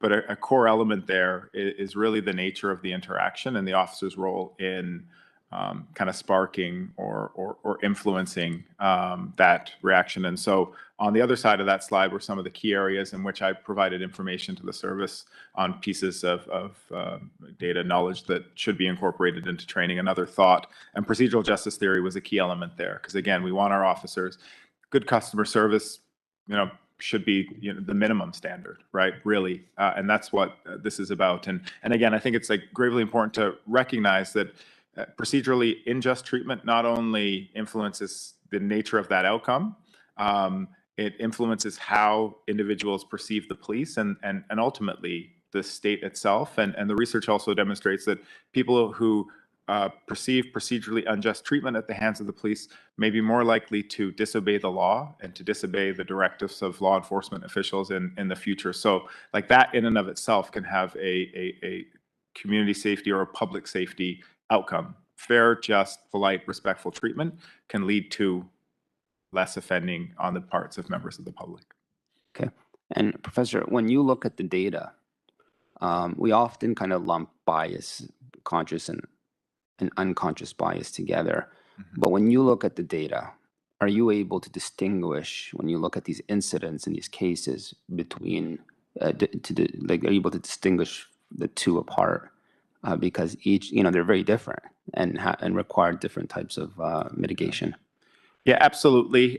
Certainly in any, I haven't seen any data here that would allow me to do that. I think when we think about it, the conscious versus unconscious bias, is long documented in the literature. If a police officer holds explicit biases against a group or a population, the likelihood in this day and age that we'd actually see evidence of that is relatively slim, because the use of, for example, racist language is so socially unacceptable now in a way that it wasn't even 20 or 30 years ago. So 20 or 30 years ago, you might have heard racially derogatory terms being used against members of the public. We don't see that now, which makes it quite difficult to fully recognize whether it's conscious or unconscious bias. A lot of the unconscious bias training is there to inform officers who may be well-meaning but hold racial stereotypes, for example, connecting with a certain group with criminal activity, that they hold those biases and try to reduce them. I think while this is an important area to focus on, it's certainly not the be-all and end-all, right? That we need to ensure that there are proper policies and practices in place as well that are also going to influence officer behavior. Transparency is key, accountability is key as well. So the implicit bias, there's been a lot of attention in policing to implicit bias over the last couple of decades. I think a couple of reasons for that. One, again, lots of science demonstrating that people hold implicit biases and acknowledging the impact that can have on action. I think, if I'm being completely honest, within the policing world and many other sectors, institutions like to say that they're trying to deal with implicit bias because it takes responsibility away from the people whose actions may be biased. So those, frontline decision makers, as well as the institution itself, right? So we can say, oh, it's this thing that we don't know that we have, and let's just address that. But again, it's an important piece of a much larger puzzle. Okay. And Superintendent Niles, you highlight this 69% of these are from the front line. Why is that important to us? Why is that being highlighted? What does it mean? The importance of that, Vice Chair, is that there seems to always be a trend that our frontline officers have the highest number of use of force incidents and interactions with the community. The significance of that is that, as the board may recall, we have changed our entire recruiting strategies so that we can reflect the community by 2025, right? The underrepresented groups that have been longstanding, and there's a lot of data on this about representation. We are hiring folks with cultural competence to be coming in. We actually have 3 additional psychometric tests that go beyond the minimum standard, in which we test for 18 liability scales. And we actually get a measurement on any new officer that's coming forward, specifically on, do they have a propensity of racial offensive behavior, excessive force, inappropriate use of their firearm, and a multitude of other dimensions that are directly the antithesis of what we want in the organization. So we screen out individuals that would be coming with any of those proclivities, and we're making sure we're getting the best people who actually have resilience, cultural competence. We actually get it in the actual psych report. We have the most stringent psych reporting because we realized at the beginning of this transformational journey that if we are going to really change the disparities that, as the professor has indicated, number 1 and number 2, we have to change our hiring practices, officer bias and mindset. And going to your point about implicit bias, we test for that at the front end of it so we can actually get a score. So we have about 50% of our frontline folks have been provided that screening since 2019, and the remainder go through the mandatory human rights focused training. So the entire organization, as I had said, is adopting, and we had to mobilize and change our entire recruiting practices to be able to meet that because we realize this is a trend. Frontline is always the majority of those use of force reports. Okay, thank you. Go more. This is an important report. I just Absolutely. So, just for the purpose of the board and the public, what does de-escalation mean when we train our officers? Like, what does that look like in it when an officer comes to an incident? So, through you, Chair. Thanks for that, Vice Chair. This is a complicated question to answer in a simplistic form. It depends what you're presented with. What we try to do, and de-escalation is going to encompass an officer's ability to understand where that person is coming from. The main thing that we're trying to focus on is empathy.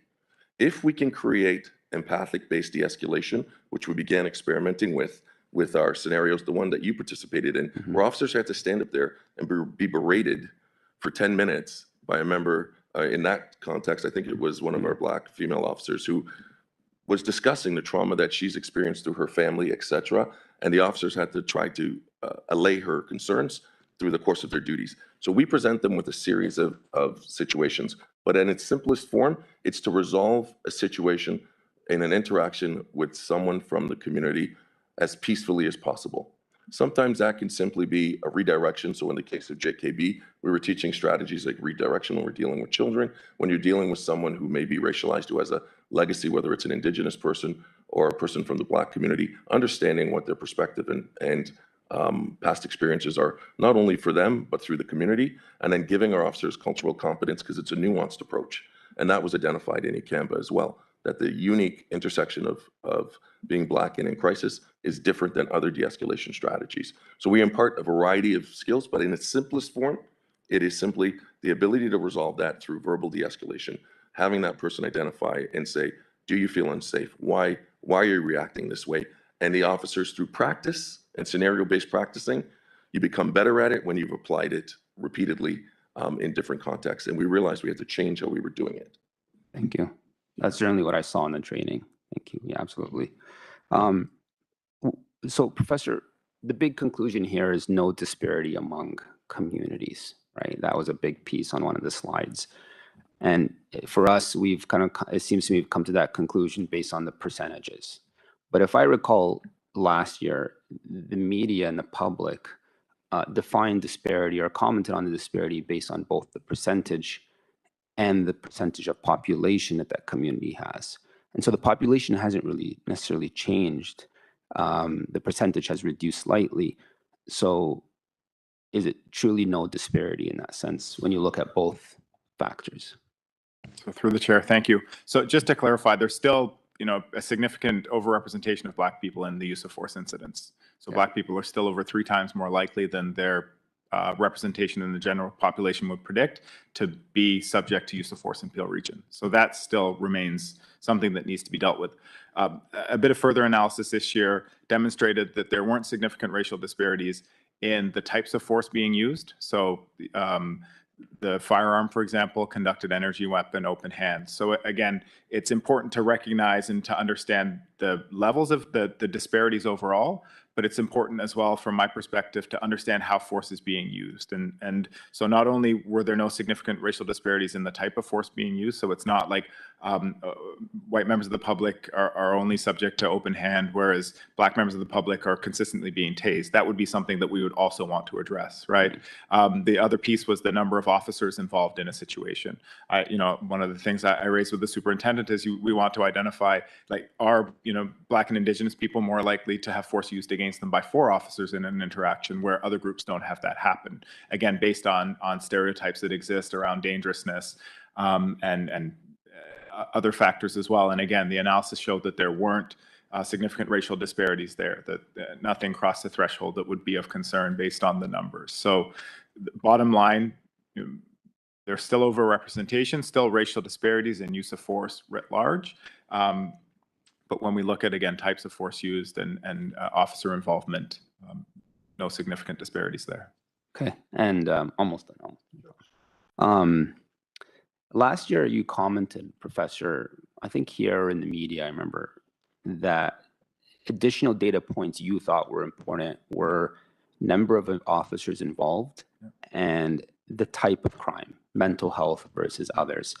Yet those data points have not made it necessarily into this report. So, are we getting there, or have you changed your perspective on this? Like, where? So I've certainly not changed my perspective on that. I think that there are a number of pieces of information or data points, like internally, that are important to collect. And I think there are a number of data points externally, again, so neighborhood crime levels, types of crime, a variety of different pieces of information from outside of the service that would also be useful in contextualizing this information. And that goes back to my earlier point about having a fulsome understanding. So, my understanding is that the service is moving towards being able to capture that information, but is simply not there yet. Okay, one last request and then question, and I'm done.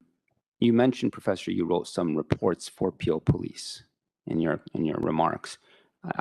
If it's appropriate, can the board have access to kind of, I assume these reports were to inform the process, or to, if there's anything that is useful to the board, I'd love to kind of be shared through the chief. Like, I'll leave that to you to decide. My last question. So we've developed this human rights training, which is a big piece of the approach. All of our officers have went through it. It's extensive. But that's one step along the way, right? What the report doesn't really talk about per se is what's next. What this year coming, what are we going to do to continue to see positive progress? So can you give us some, to both of you, what is next in this initiative to do better on this? Through you, Chair. Thanks, Vice Chair. So the human rights focused training approach that we've taken is mandatory going forward. By integrating it with use of force, so when you come through and you do your annual use of force, we've actually split that into 2 times a year to prevent a skill fade and mitigation. We are going to inculcate officers' ability to become more proficient in de-escalation, in cultural competence, apply those pillars as a way of them doing business and interacting with community. That last slide that we brought up was that in order to actually evaluate this, really, because this hasn't been done anywhere in North America, we are going to analyze the body-worn camera footage that we have through a 5-year study. And that's going to involve, and I'll turn it over to the professor shortly, linguistic experts to capture procedural justice and the dignity and respect piece of the interaction, use of force experts. You need some psychologists involved to say at what point was this person becoming combative. And it's quite comprehensive. We have a proposal that we've been reviewing and going back and forth for the last several months, but that will really give us the total transparent picture of are our folks applying what they're being taught, and is there an impact in community? And to your earlier point, it's really important to note that all of those other drivers of the disparity that create the larger disparity of use of force reports are very concerning to Chief, the organization, but the ones that we have focus and energy on that we can have as senior police leaders and as police officers are those 2, officer bias and what we're doing. This next approach for us will tell us if our officers are, to your point earlier about implicit bias, are actually taking a bias-free approach in how they're interacting with community, and more importantly, or on top of that, are they de-escalating situations at the appropriate time, at the appropriate space to prevent, to get us to that zero harm, zero death outcome. And then I'll turn it to the professor to speak about some of the more academic aspects of that. Thank you. Through the chair. So, the key changes that can be made, again, in the absence of fulsome data, would be updating and revision of training, updating and revision of policy, attempting cultural change within the organization, which I understand are all being tackled. Again, from my perspective, to fully understand what's happening here and to deal with specific issues, more data is needed. And so, again, I commend the service on trying to move forward while still trying to learn. We know certain things, and there are certain things that can be done, and there's an effort to try and deal with those issues, while at the same time learning more about the specifics of the use of force and the impact that has on different racialized populations, and for policing outcomes for different racialized populations generally.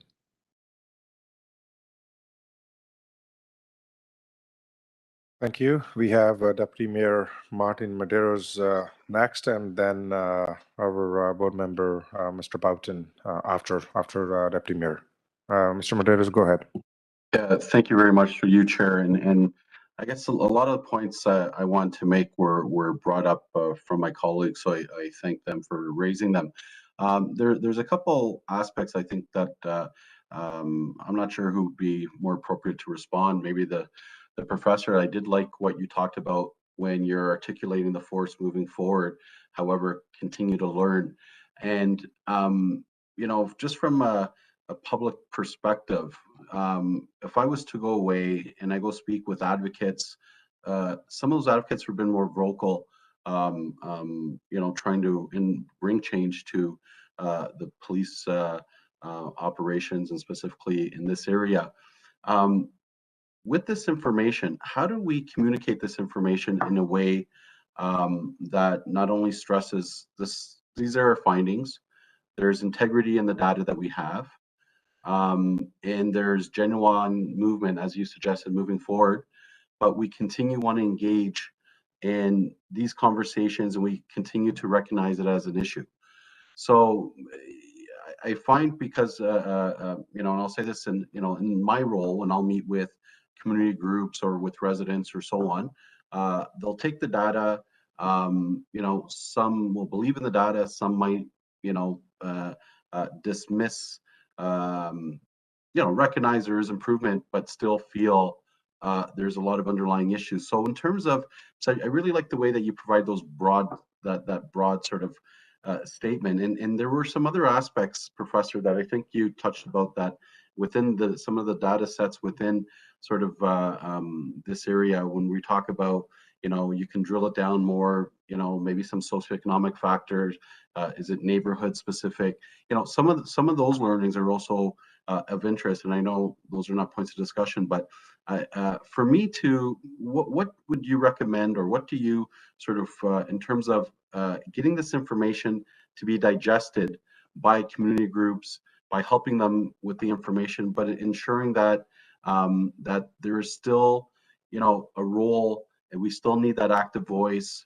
We still need, voices that oppose, because, it's as much as we always, and I recognize this is a real positive situation, real positive news, but it shouldn't give us the ability now to sort of say, in terms of our engagements with the public and with advocates, that we're on a good trend, but we continue wanting to learn. So what's the best way to sort of communicate it, and how do we sort of bring those folks to the table to sort of help digest some of this information, and really give them a sort of and I know we have different sort of tables. I know there's a lot out there, because I myself is trying to understand all the angles of this. But any comments, Professor, in terms of the community at large, their buy-in, understanding where things are going? How do we and I don't want to say educate them, but how do we sort of get them to understand the important work that's going, that some good information, some good results, but we continue to move forward? Thank you for the question. Through the chair, I think, again, some of the trending data is positive, but as a Black person, as a person who studies these issues, and as a concerned member of the public, I don't think that the gross overrepresentation of Black people in use of force data is a positive thing. So, again, we can see some positives in some of the trending data. And again, as an empiricist and as an academic, I want to see long-term trends, right? Like year over year means relatively little. We'd want to see 5 and we'd want to see 10 years, and we'd want to see that in the right direction. And we'd want to contextualize any blips up or down that we'd see there with broader data. So, number of interactions, local crime rates, demographics, et cetera. I think the piece about engagement with the public is extremely important, right? It's the municipality of Peel, named after Sir Robert Peel, founder of modern policing, who said, the public are the police and the police are the public, right? The public needs to be integrated into a part of the conversations.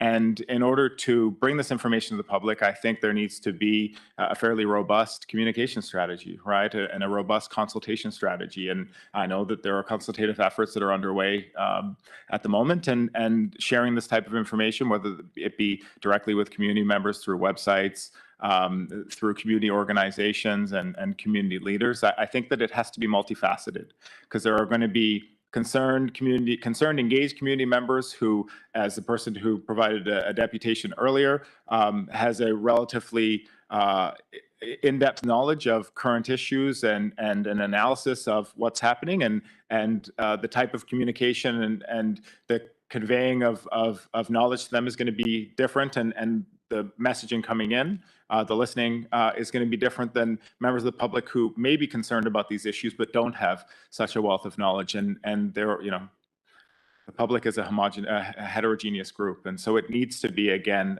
a multifaceted consultative strategy. But it is, as we heard yesterday as well, an important part of this process. Yeah, and thank you very much through you, Chair.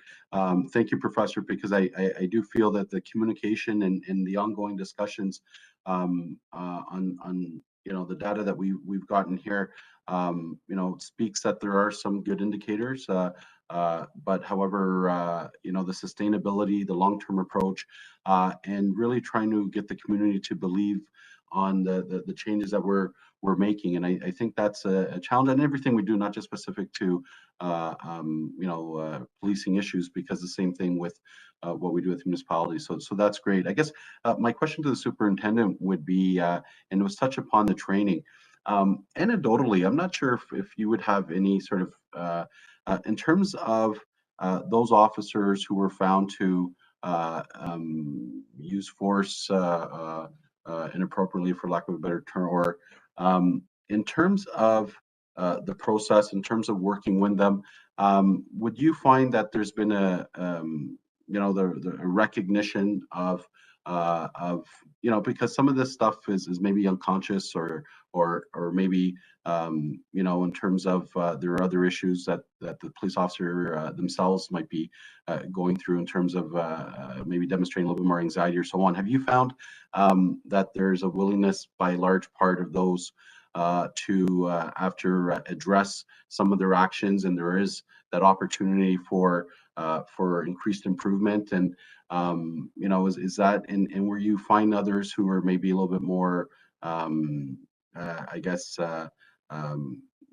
feel that that wasn't just? And I know there are internal processes, but just in general, do you feel that there's a spirit of recognition of this issue? And notwithstanding we have training, but anecdotally, is that, and maybe you may not feel comfortable saying, but do you feel that relatively across the force there is that recognition to address some of these, especially those who have been maybe who have seemed to be involved in some of these issues?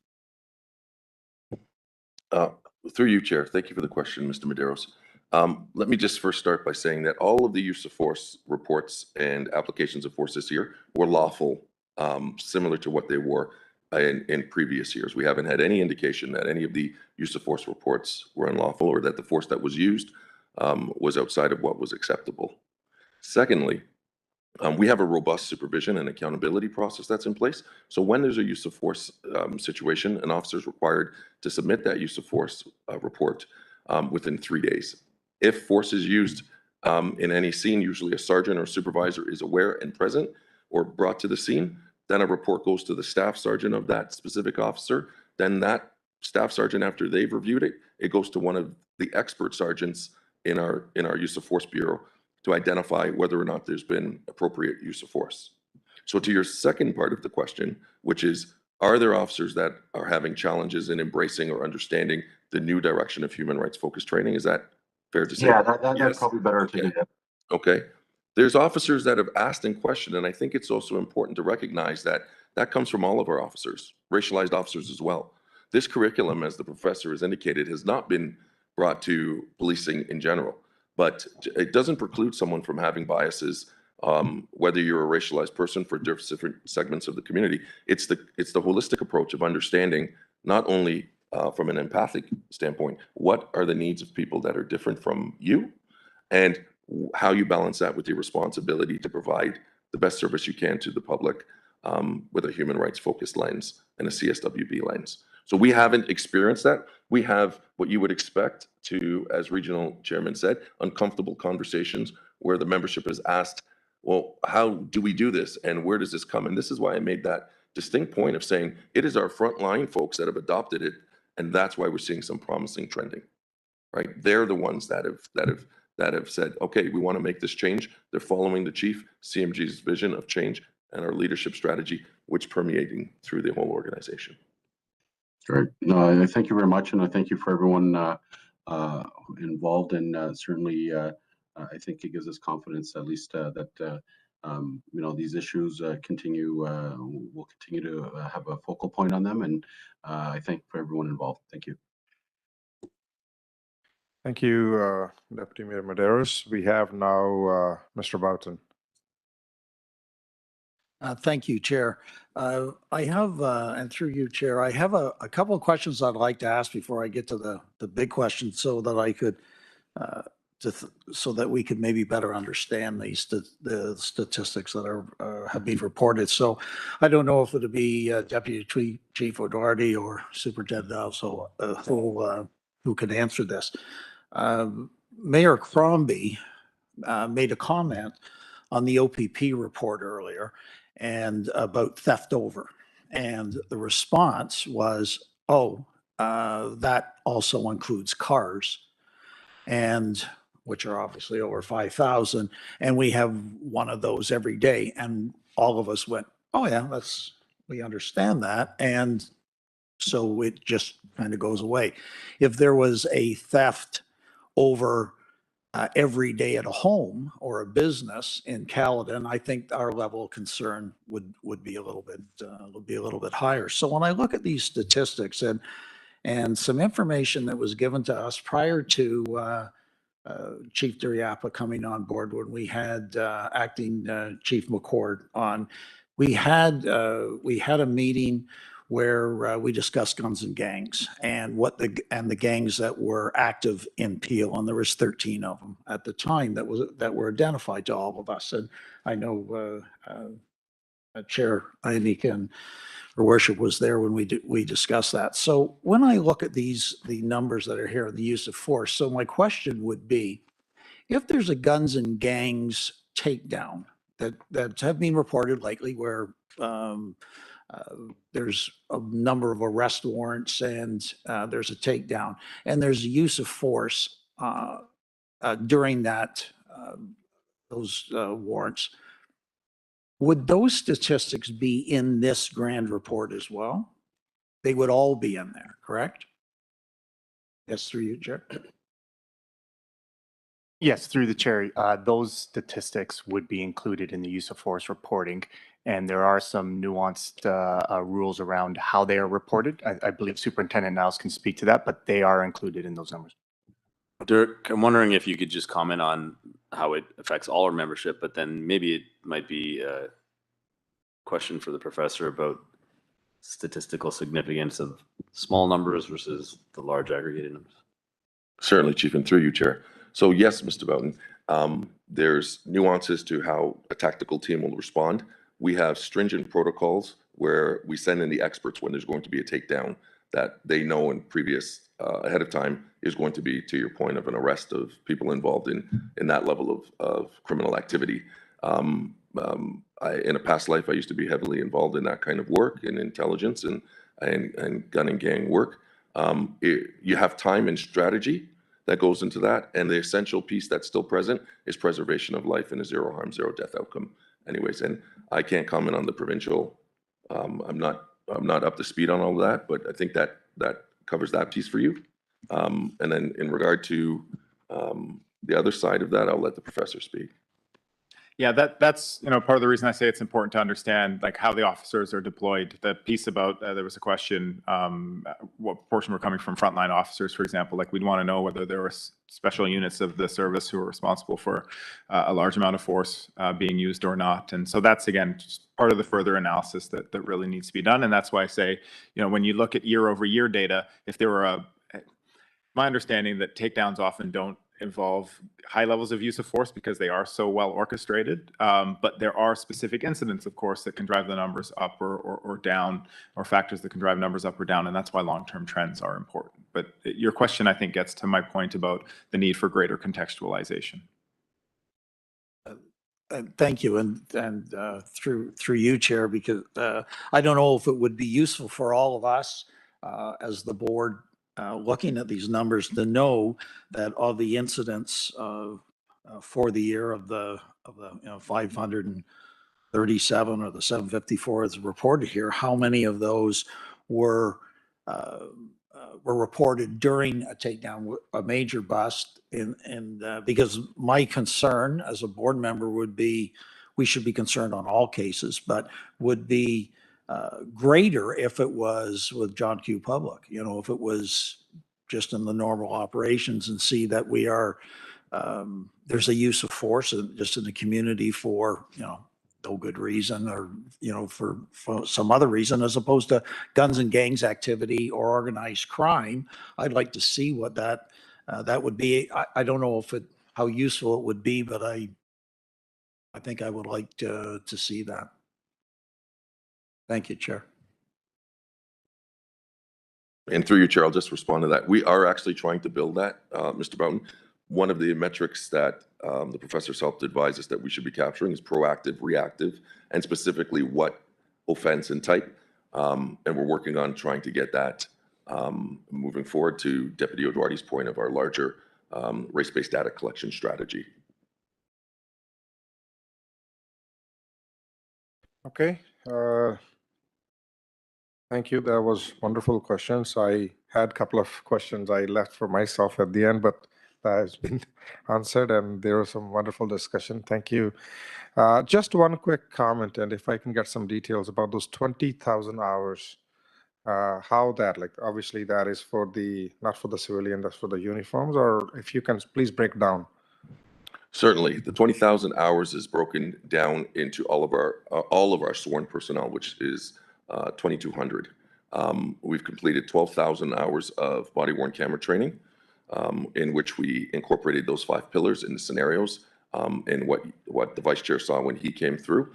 Sorry, just to interrupt you, Superintendent Niles, is that because now we have the body-worn cameras and before we did not had, or what was there's some extra hours? If you can please explain that as well. Certainly. We planned the strategy on the transformational vision of the chief. So we realized that in order to get these changes and any of these disparities, we had to create this curriculum. So it was with the insights and the guidance of the professor and other subject matter experts that we created those 5 pillars, and we fused them into the training that connects to body-worn camera training. We completed 12,000 hours there. Our strategy, JKB strategy, which was the handcuffing of the little black girl, we completed 2,000 hours. We've done 2,000 hours of unconscious bias and racial profiling. And we've done, by the end, we've finished 4,000 hours of charter compliance. And we'll be doing that, repeating that again next year and the year after. So it's above and beyond any mandatory regular training. Okay, thank you. Thank you so very much with all the answers, Professor. Great to have you always in front of us and the public, and Obviously, there was lots of questions about this detailed report, but thank you to Superintendent Niles, Deputy Oduardi, Chief, the entire CMG, and the wonderful board members. Just for the last time in regards to this, any other final question by anyone? If there is one, then this is the time before I just carry on with my agenda. All good? Okay, thank you very much. I just would have a mover and a seconder, moved by Vice Chair Attia, seconded by Mayor Crombie. All in favor? This is carried unanimously. Thank you so very much. We have item number 6, body-worn camera and digital evidence management system status report. Deputy Oduardi, please proceed with your with your updates. Thank you. As the report will indicate, we're 100% deployed for our frontline members, everyone that wears a uniform and that has contact with the public. Phase 2 is underway, and how we deploy the body-worn camera to other units within our service. And of course, Phase 2 does incorporate the gathering, the storage, the redaction, retention, and protection of that data that we currently have, part of which we discussed today is the analysis and the use of body-worn camera to guide our training, particularly in the areas of use of force. Subject to any questions. Vice Chair Attia, please. Thank you, Deputy Chief. So we've now, I think, exceeded a year since we began implementing, since this has been deployed. I understand our board policy and body-worn camera calls for an annual report that speaks to the requirements of our policy, and including in that is an audit of particular things. To Rob or yourself, when will the board expect its first report? Thank you, and through the chair, we are working on that report right now, Vice Chair. I'm hoping to have that prepped and ready for our next meeting. Because the full deployment of body-worn camera occurred just at the tail end of the winter into early spring. We just want to make sure we have fulsome enough data to do that. I do want to provide some assurance to the board members, however, that audits on the use of, correct use of, and application of body-worn camera are ongoing and are monthly and are reported to the divisional commanders for their action as well, just as I was thinking about that. Thank you. Any other question? Ms. Coley, please. Sorry, I think you might have just answered that about the audits, because that's what I was just curious. You said it's 100% deployed. I was just curious if there was any issues or any feedback, even just the fact that it's new technology being used, part of a daily process. So I was just curious if there's been any feedback on that as well. Well, we'll continue to grow in the use of body-worn camera. It's a new technology, certainly for our service. It would be disingenuous to tell you that we have 100% compliance across the board. That's not the case. Our officers are continually coached by their supervisors and their managers on the use of, and generally it's nothing nefarious. It's getting used to having a camera on your body for your entire 12-hour shift. That includes eating lunch, going to the bathroom, dealing with members of the public. These are things that just as a human you need to grow into, and we are auditing all those and making sure our officers are in compliance with that just as best we can.